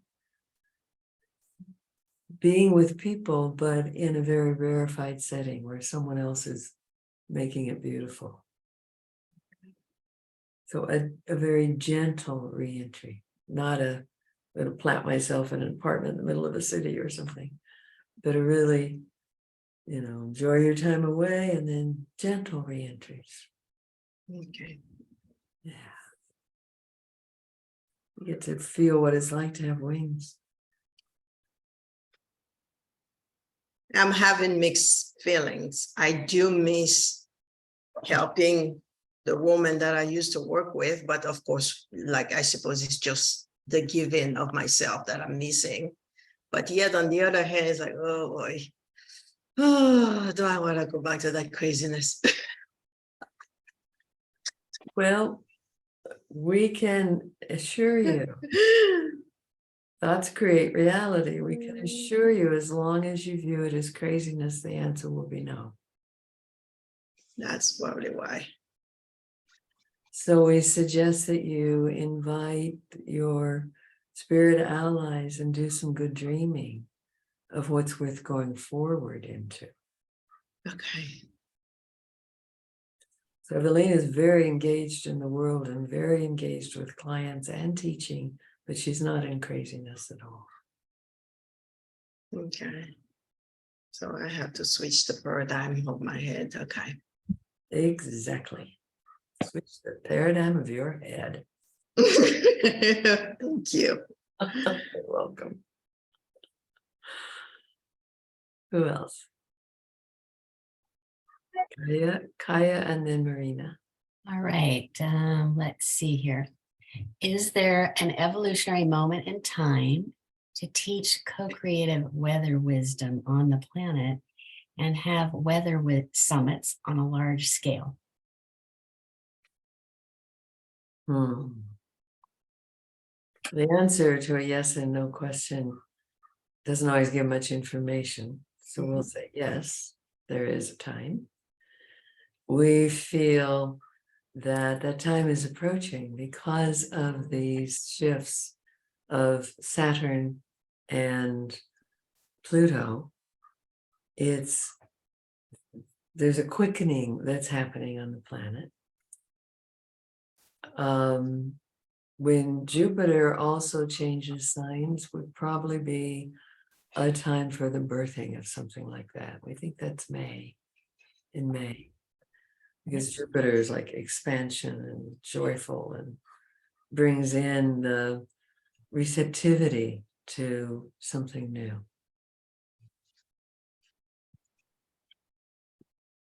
The world's getting ready for it. So needs it.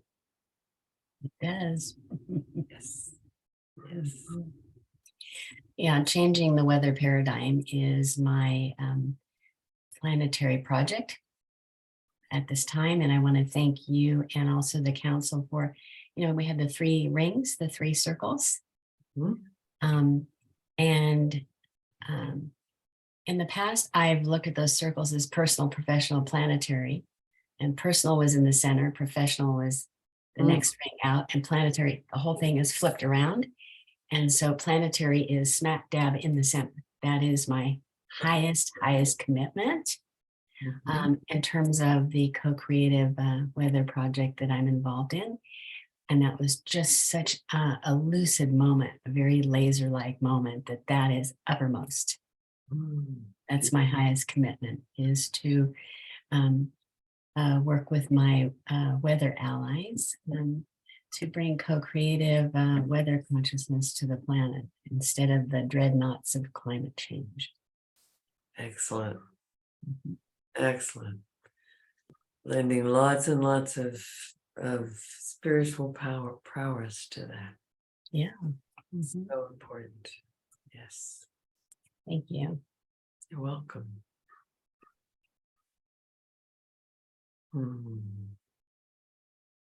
My question, thank you so much to you, Evelyn, and the council. So I actually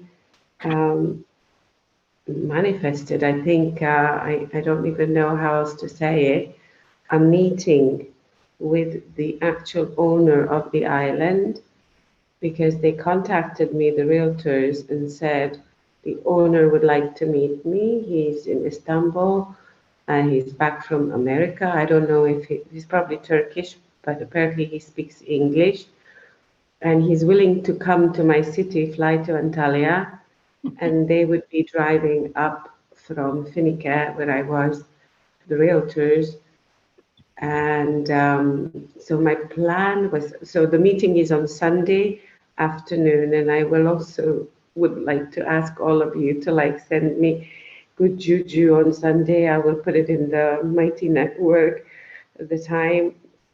And so my question about it is, I had this idea of inviting them into this studio space to show them, and to actually have the energy cleaned and to like really show them that this is the kind of thing I'm wanting to create, something for healing, something where they feel safe. And but what is the most aligned and empowered way for me to present my dream about the island? That's my question. Excellent. Good work. It also tells us they really want to sell. Huh. That he is flying to your city to meet you. Mm-hmm. It would seem, it won't be obvious on the surface, but it seems to us that he's planning on some negotiation. Mm. Yeah, Somewhere. the price really went down. Mhm. Price went down and he's going to an extraordinary measure to meet you. Mm. So in a way, not to get overconfident, but in a way to know that the ball's in your court. Exactly, but at the same time, I haven't got the money. So for me, it like seems like I'm getting these messages from my friend that I shared it with. He says, well, you know, it's going to be a big disappointment or a bummer for him to find out that, you know, you haven't got the money. You're actually going to look for investors. But I thought there were so many other ways of creating this space. Maybe I can be like a manager or the interior designer or whatever to create it and then help him sell it. You know, I mean, or I don't know, I'm like all kinds of like zipping ideas come through my head, but I feel like my goal is to really, really create a safe space, not for a lot of people, not for a lot of people, Mhm. for the few people who get to come there and heal. So beautiful. The phrase that we suggest you eliminate from your vocabulary around this is, I haven't got the money. Mm, You stay in the positive. So yeah. even not a lot of people becomes, I'm seeing it as a deep healing sanctuary for smaller groups, for Mm, individuals, for couples, for smaller groups. So people can really drop in and receive the modalities offered there. mm, And so I haven't got the money becomes, I have a lot of ideas about this. One idea is I'm looking at investors and bringing in a whole investment group so that it's co-owned by this investment group. I also look for angel investors. They just provide big amounts of money and move on. mm, Another possibility is that a healing center, healing site gets evolved here, gets created, and I become the manager of it. I become the site manager and the project manager. I'm really good at interior design. I'm good at running events. I can bring people to it. And it may need to rely on other people's money to really to purchase it. mm, You're giving him the ideas that you're still in the formulating stage, but you want to come with a kind of confidence of, I'm really clear I'm meant to be there. I feel so called and it feels so right. And I believe with all of my resources that it's possible to create this purchase, and or someone else is purchasing it and I'm running the show. And so mm.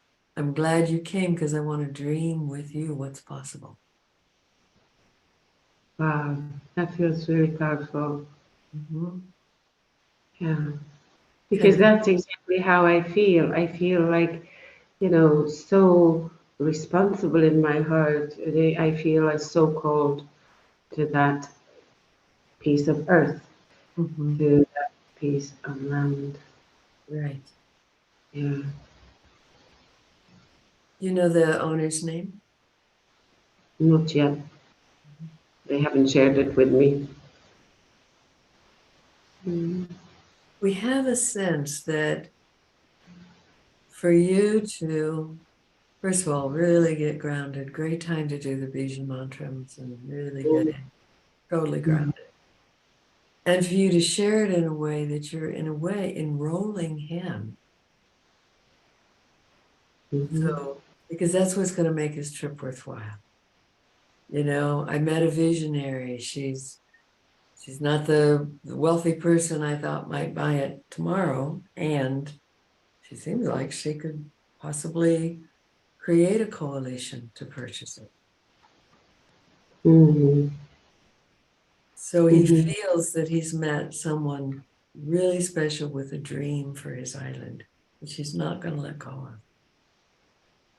Yeah. And to say, I would totally enjoy being the one who lives on the island and takes care of it and does the development of the buildings and creates it for healing sanctuary for people. It seems it could do enormous good in the world. And so I want to see what that sparks in you. What do you see as possibilities? Mhm. See, you're enrolling him in the dreaming. Mhm. Yeah. So this week you get to release everything that's ever put authority above you. Mhm. You want to come from the inner authority because you're wanting to author a brand new reality that has never existed. Mhm. So you align so deeply with spirit that you come from the authority of you and this dream that's got a hold of you. Mhm. Wow. And it's kind of like Evelina saying the day she demanded that we heal her. You talk to your guides and you say, you must be here with me and help me represent what wants to be birthed with us. Yeah, through me.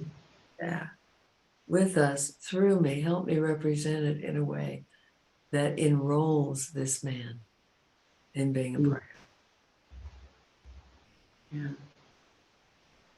Yeah. Wow. Thank you so much. You're welcome. Thank you. Yeah. And it's a great exercise, whatever the outcome. Such empowerment.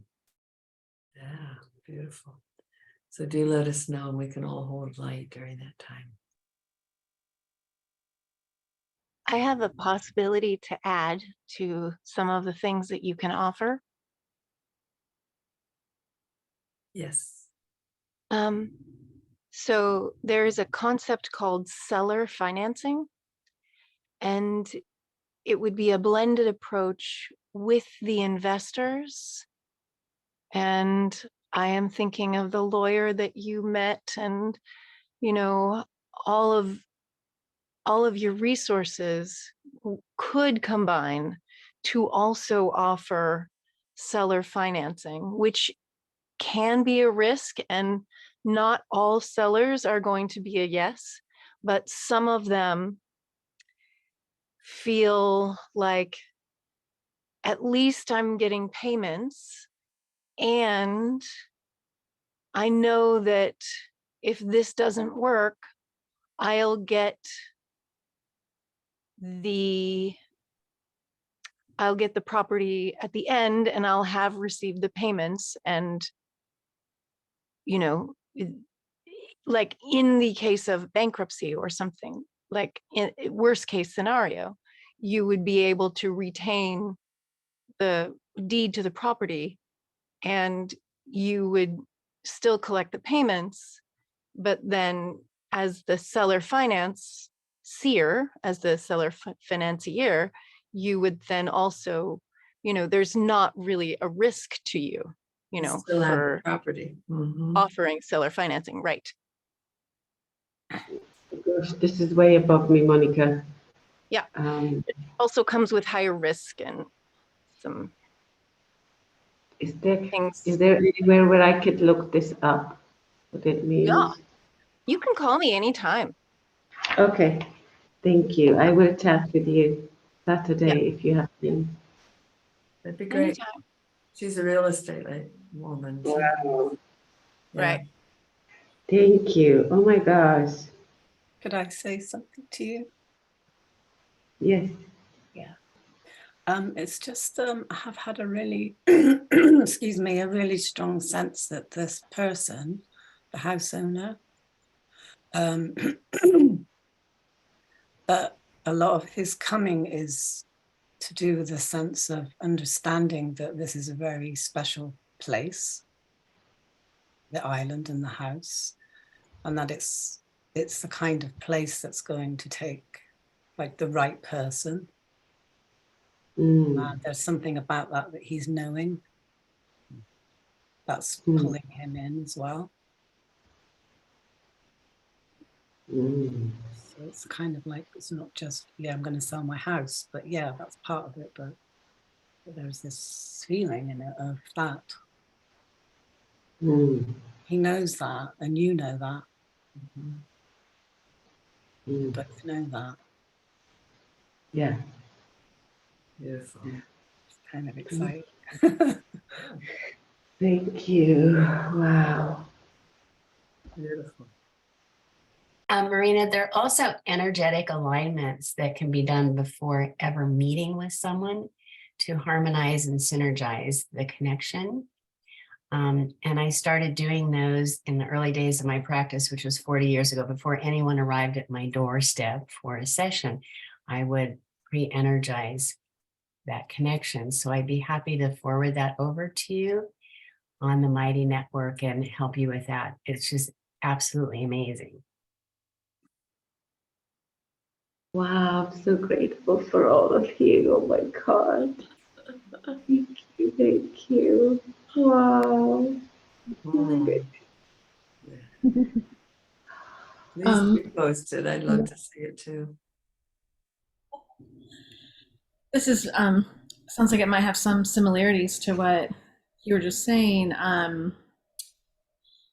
Sometimes in preparation for difficult conversations, I will call on the highest self, or as Evelina said earlier, what the radiant heart of their soul, most align with the heart of the divine, that before this meeting to spend some time asking that this person show up in that way, and also that you show up in this way, so that you're not just meeting as people, but you're coming together as your highest selves, as your radiant hearts. It can really, in my experience, it's really changed some difficult conversations. Conversations I thought were going to be difficult that actually turned out to go a different way. So, Yes. All right. We love, this is how this wants to work.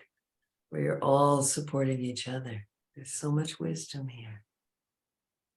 In a circle of wisdom, wisdom seekers, wisdom livers. Yeah. Beautiful.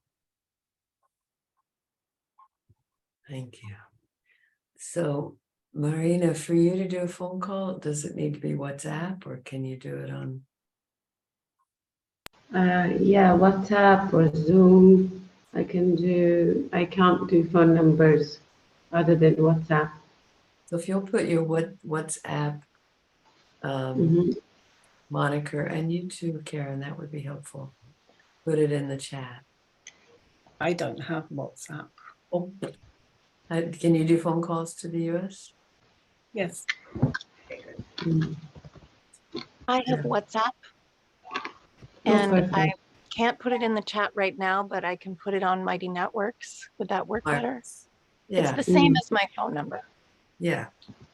So just so you can all get in touch with each other, because a lot of people offered here. Yeah. Okay, Rich, let's sparkle Sunday's meeting. Hmm. Marina comes in so prepared, so in touch with her light, and having had this conversation with the higher self, and things just become magical. Yes, ma'am, magical. Universe rearrange around magic for this meeting. Somehow, some way, this island becomes territory that Marina is able to operate from with her great dreams. May it be so. So it is. Blessed be.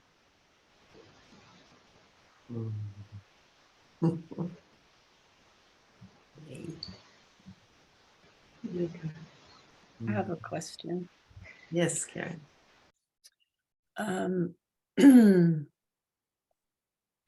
As I've been sitting here with this question and noticing things like my throat kind of seizing up a bit and my heart getting a bit tight. The question is about something I've been noticing for a while now with my energy, where in certain situations I get this kind of electrical, like shivery energy in the back of my neck. And it happens like maybe in cranial sacral session or doing anything like energy, working with energy with other people sometimes. And also when I'm working with bringing my Kundalini energy up, I generally find it's harder when I get up to here as well. And I don't know if that's connected to this. Like, I actually kind of go, oof, like that, you know. And I'm just really curious about it. What's going on with that and what I need to do to support myself, or what support I need to get. It may sound obvious, but it looks energetic to us that the nervous system is involved, but it seems more about the throat chakra. When you say you bring your Kundalini to here and it feels blocked. Yeah. So it feels like the senses of a childhood of being taught what can be said and what can't, and a lot of control around expression. So our thought is to really clear cords around your throat, and they tend to wrap around. So they don't, old cords, they're not always even coming out anymore, but they wrap around the throat. So you work with Kali if you want to do that now. Kali, yeah, I had the cord around my neck when I was born as well. Oh, interesting. So yeah, and I thought I was going to die, you know, when that was happening. Yeah. I revisited that. That wasn't fun. Well, let's ask Kali to clear all the cords around your neck. Okay. She just slices through them and removes them front and back, including Kali Ma, the cord that was wrapped around the neck at birth. It feels like we want to ask Divine Mother to also clear that infant self of yours, wherever she is. She's in my heart. Great. So clear any cord wrapped around her and the traumatic experience of that cord from the infant in your heart.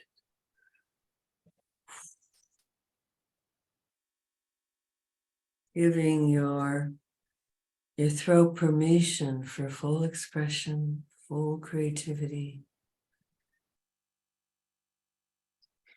It's a great movement, bringing the energy, the love up from your heart into your throat. Yeah. Opening it all the way up. I have a lot of tension in my neck as well. Like I'm working on my neck constantly, muscle stretching, cranial work, it's every day. Well, when we do the work with the Tantra breathing, you'll see we'll do more of this. But what's happened with your neck is that it gets loose. So if you're breathing Kundalini and you bring it up and your neck isn't moving, it will stop. So you want to do some just undulatory movement that includes the neck, and you move the pelvis and the neck follows.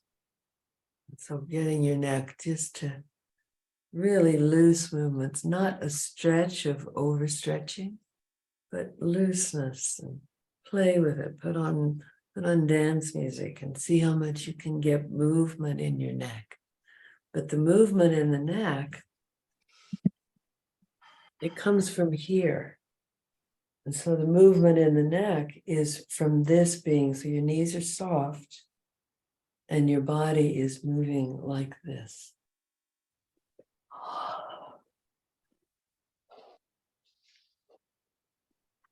You see?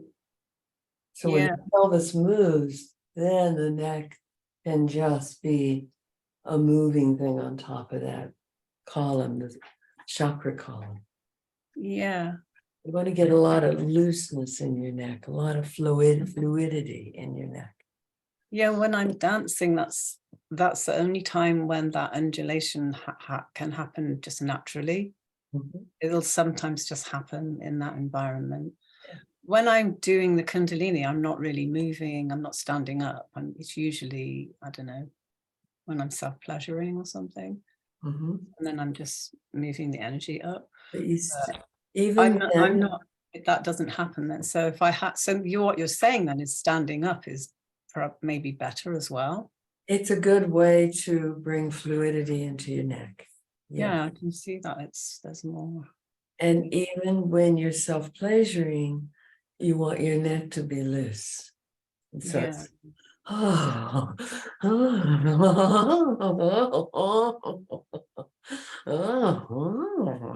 yeah. So your neck is loose because the full path of the Kundalini is all the way up and out the crown. Yeah. And it's kind of stopping here where you want your neck to be so relaxed that it also moves. Yeah, and I'm just thinking about how many years now that I've lived in places where I feel like I can't make sound when I'm having sex or self-pleasuring because there's somebody on the other side of a wall, or my son's upstairs, or that there's people downstairs here, or whatever it is, and I'm so want to make a lot of noise. It's really important. Because I am noisy. Naturally I wouldn't be sort of like having to suppress it, and I just kind of breathe through it or something, but not just like really. I don't even know what my noises would be now because it's been so long. I need to hear them. I need to like let them out, so I don't know when I can do that, but it's like, why are we so quiet? Why does everything do you need to be? Do you need to be that quiet? It might be good for them.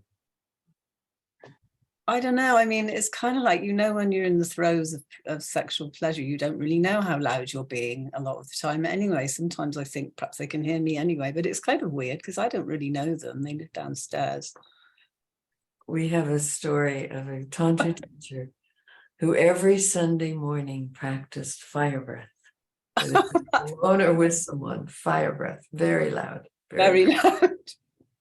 So one day she's packing up and moving, and her neighbor comes over, this little old man from next door that she'd hardly ever met.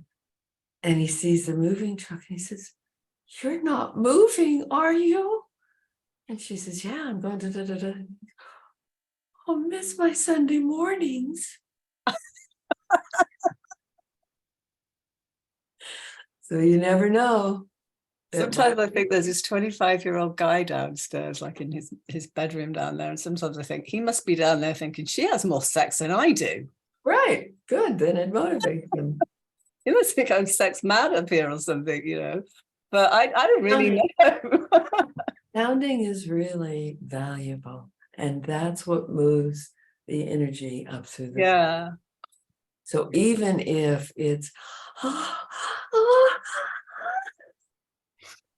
even if it's that, it's not going to go through the walls.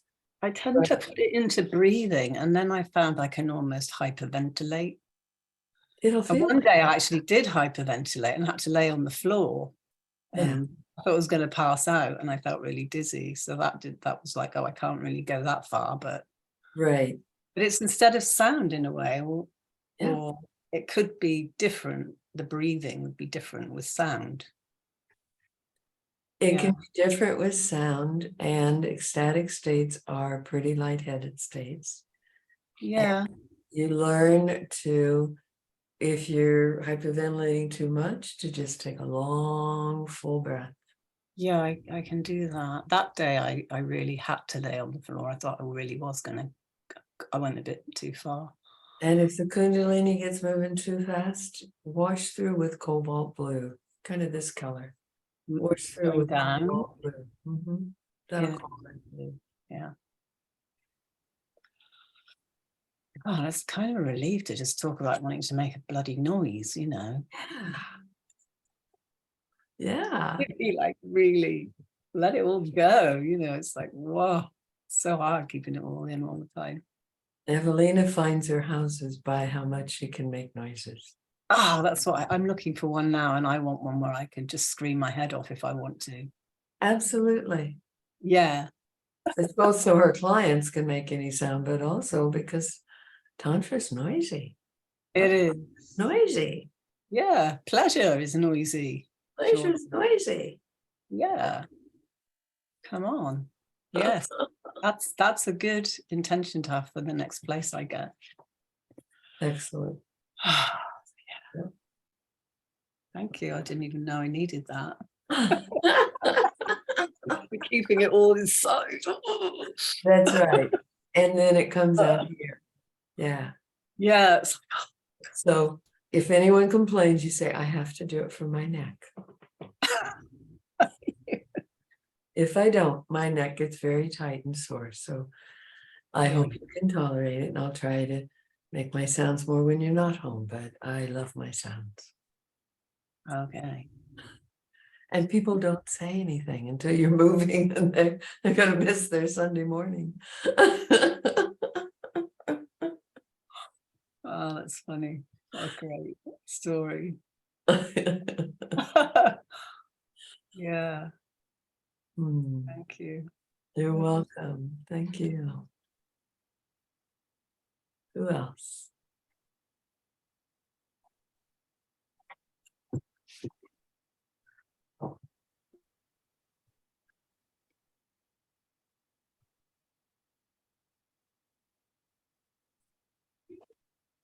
Valerie?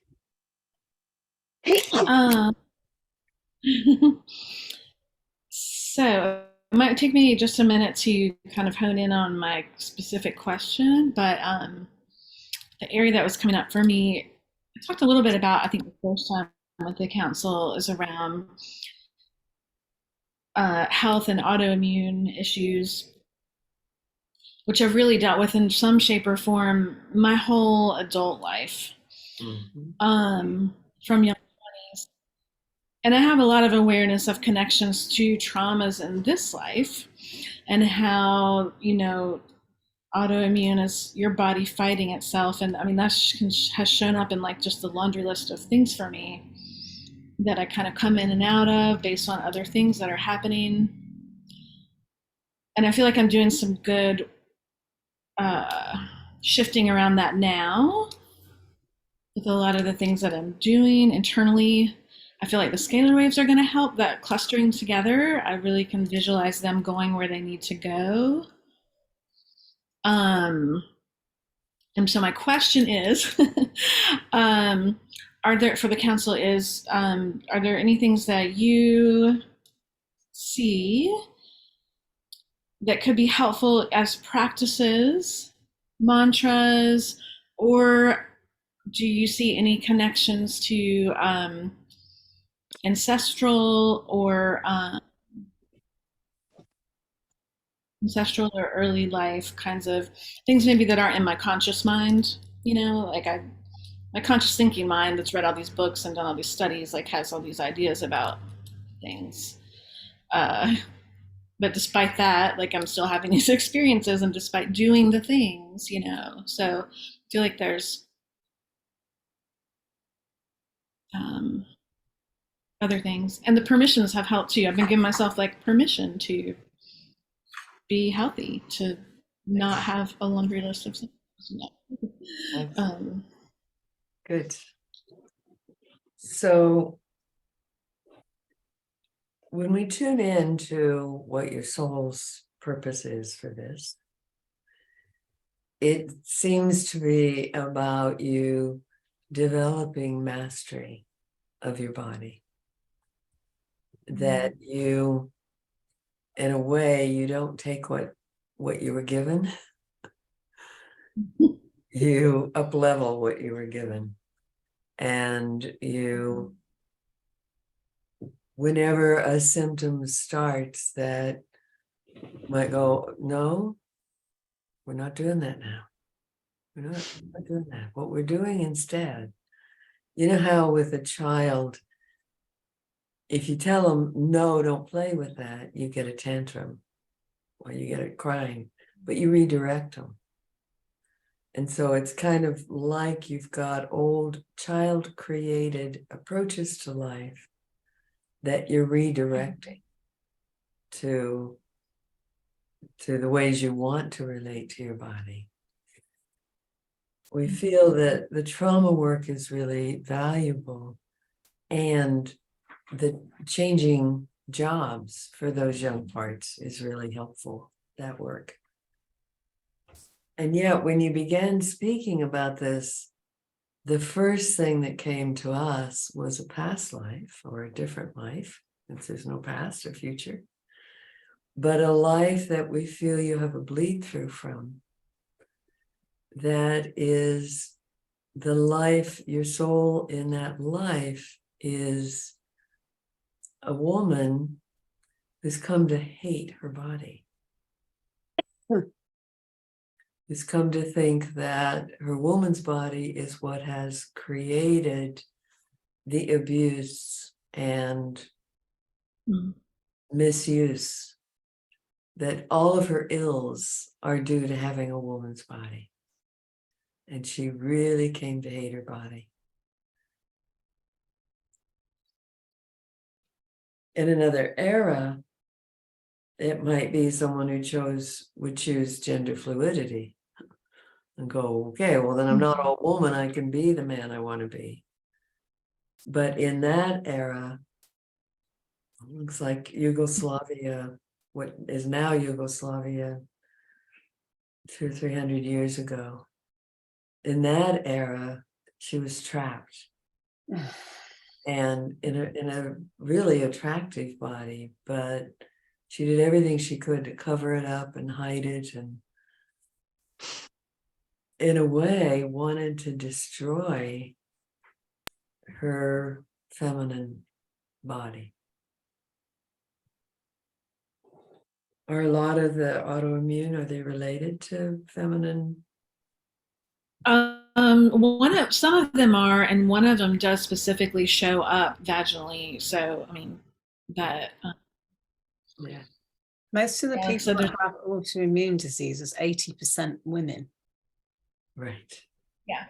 And a huge percentage of trauma, you know, 80%. adverse childhood. Yeah. Yeah. So when we see a life like that, we want to help her out because she just got more and more shut down.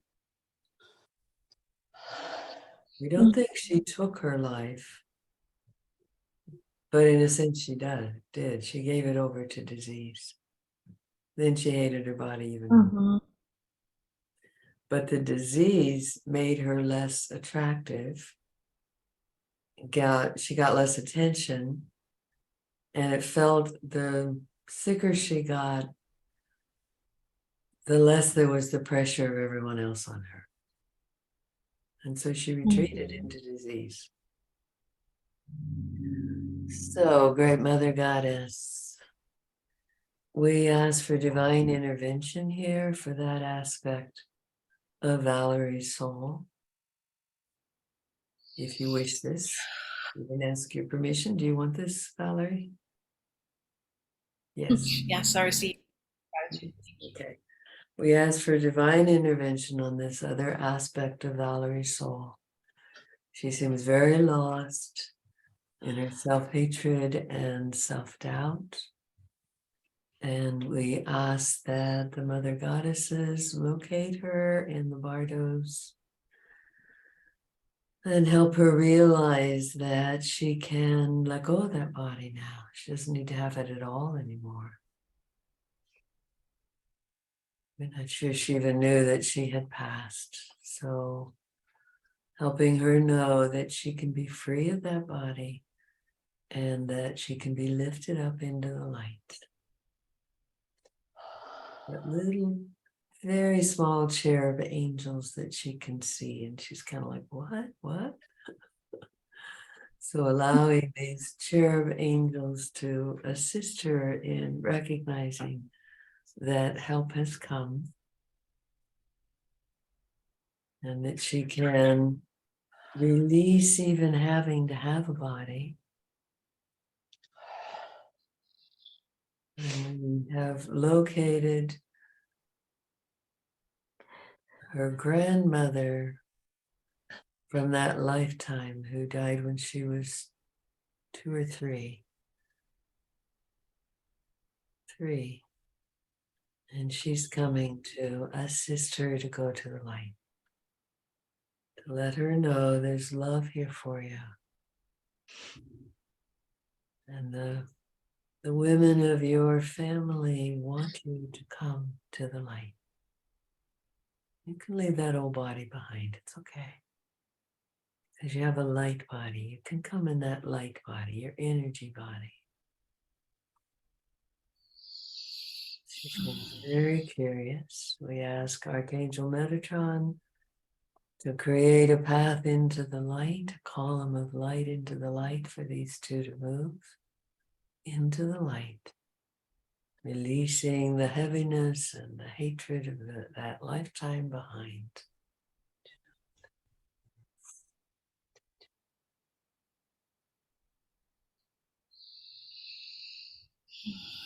Letting yourself be lifted up.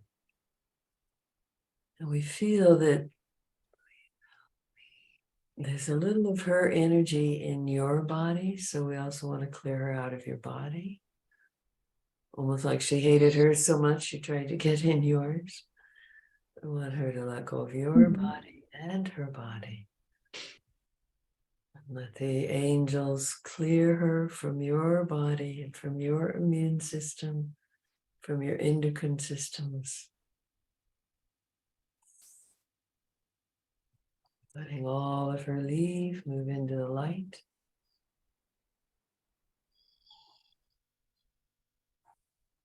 Letting the gates close behind her. And then calling in that which is your soul's essence for this lifetime. Letting it spiral down your center. Letting the light of your being fill all the spaces that have been released.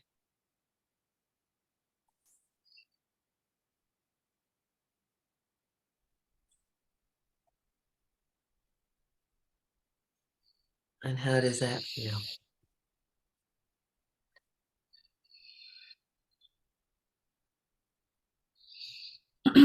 Yeah, it feels definitely feel lighter, and I could feel kind of like in my spleen and sacrum area of the movement of leaving. Mm-hmm. And yeah. Yeah, I'm still my brain hasn't quite caught up with the energetics yet, but it feels good. It feels complete. You have a way of taking people into transformational experience and then asking a question. The brain doesn't always need to be there. So we want to thank your brain for allowing. Good job. And yeah, and just let yourself really be lifted up and lightened up.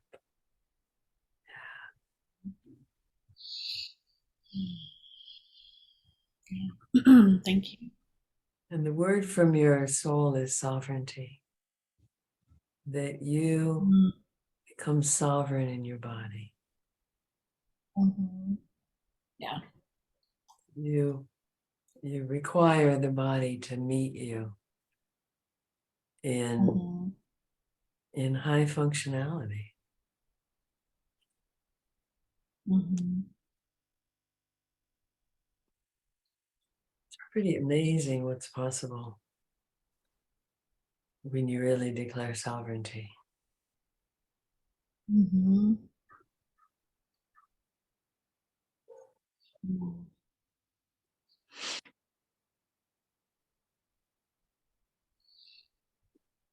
Yeah, I like that declaring. It's kind of like what Evelina was saying before about like demanding. Mm-hmm. Monica, you have a light like right on your third eye right now. A little sparkly light beams like right on your The light has found you.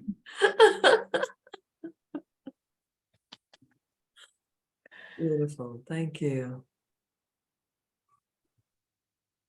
We have time for a brief question. Anyone have something they wish to ask?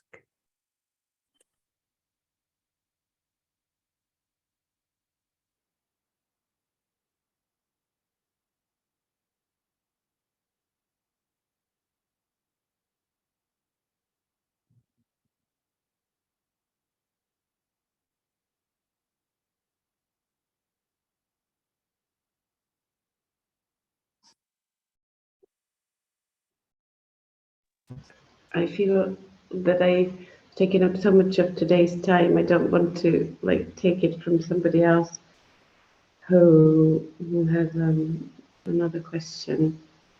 But I would love the council's opinion about all this feeling of insecurity for me in Turkey,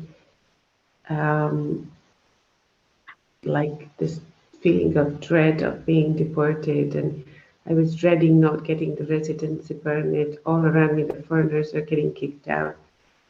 And this country is in a big housing crisis right now. So they're trying to make more room for the earthquake victims. And what is it in me that is so scared of not being able to be here? That's what I don't understand about myself. I would love some input. Sovereignty comes again. That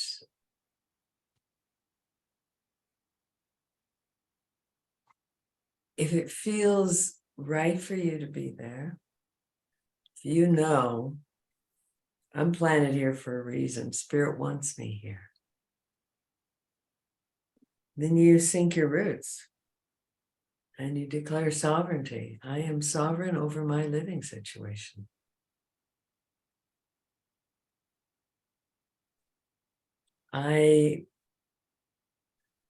It comes from knowing I'm a child of the divine. And I'm here on divine order. Sorry, folks, but if God wants me here, I'm here. If Goddess wants me on that island, I get there. So sovereignty is about really building strength with, I know who I am. I know what I'm intending to do. I know what's required and I command it.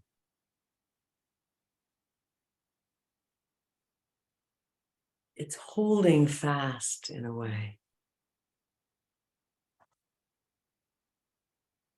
So this fear that comes up, was there fear like this in your childhood?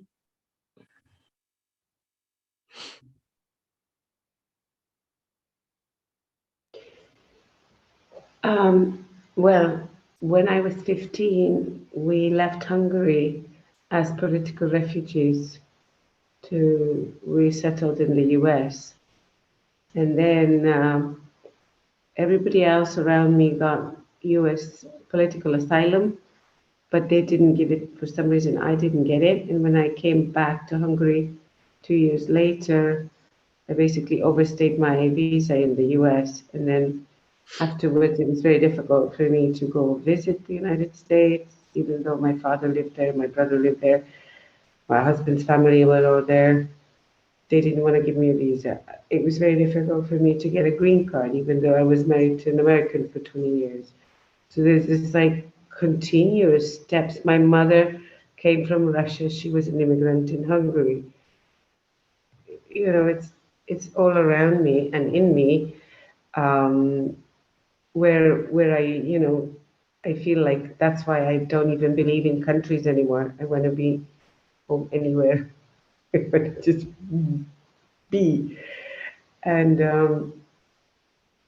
but at the same time, that's the biggest thing I dread, because I've been treated, you know, by US government officials like a number, like you didn't matter, you know. And my biggest fear is always is being deported from one country and to, I don't even know where. I don't want to be in Hungary. And now I have US citizenship, but it's like I just don't feel safe anywhere.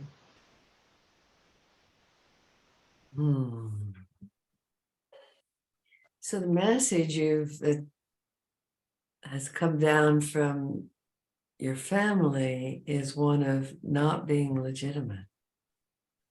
That we have to flee to be safe. We have to leave our country to be safe. That there's almost like there's no safety. And this is really like a syndrome almost with refugees of you have to pull up your roots without wanting to and leave everything you've known just to try to stay alive. And I've done that numerous times. Right. So we feel that it's like you want a different story in your body. That this is almost cellular.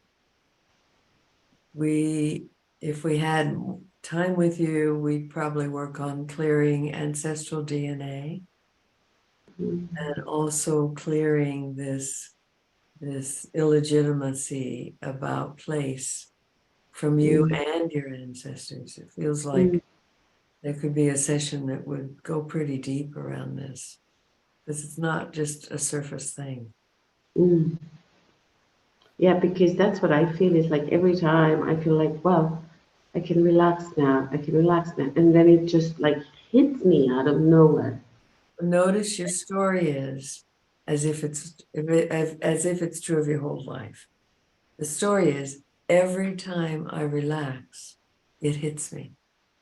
So that's asking for the next hit. That's what we mean about changing stories is in the past, it seemed that every time I relaxed, something would happen to uproot me. That's changing now. Universe, you got it? I want to be moved into a reality where I sink my roots and I get to stay until I choose to leave. So give me that kind of reality and that kind of stability that I get to stay until I choose to leave.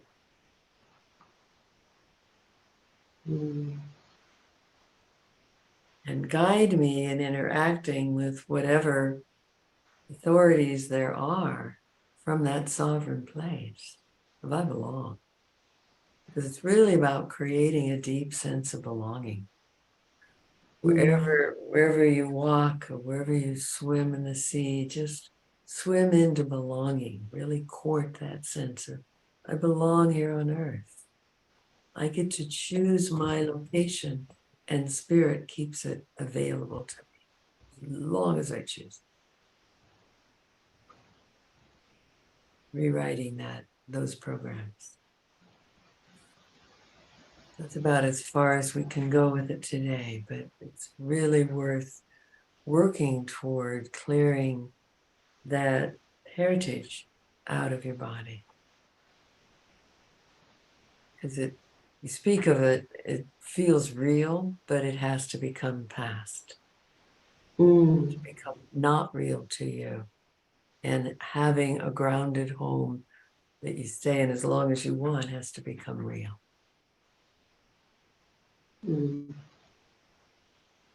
Thank you, thank you, thank you. You're welcome.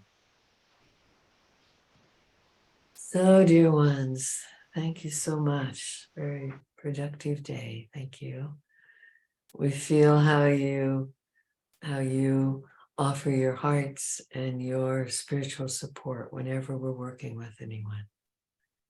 And so there's such a beauty of this sacred hearts being shared and supporting each other. And Evelina wants to say, please take it into Mighty Networks and post your intentions and comment on each other and offer this support in that way too, because it's really valuable. So we thank you and bless you. We thank and bless and release all those who've assisted us. Thank you, Evelina, for the gift you give to this work. We ask these radiant beings to continue to offer the highest, clearest guidance to each and every one of you, that your highest destinies evolve with miracles of grace and ease. And may the realms of light bathe this earth in so much love and peace that all beings feel the touch of the one being within, turn to the light and open to love. Blessed be. Let's bless each other. I bless you. I honor you. I release you from each chakra. Releasing the others, taking your energy back. Crown, third eye, throat. Many of you, your throat tried to resonate to support Karen's throat and clearing, so bring your energy back. Yeah, breathe it in. And heart, I release you with love. I bring my energy home. Third, I release you with love. I bring me back. The second, I release you with love. I bring my energy home. And the first, release you with love. Bring my energy back and just pour yourself into your field, into your body. Reaching up into the light in your upper chakras and bringing it, outlining your whole arc field with your light. And feel that radiant bubble around you. Oh, yes, yes, yes. Thank you. Thank you so much. It's a joy to work with you. Wow, so much gratitude. Thank you all. Bye, everyone. See you next time, next week. Bye. Thank you. Thank you. Blessings. Deep blessings. Blessings. Bye. Thank Bye. you.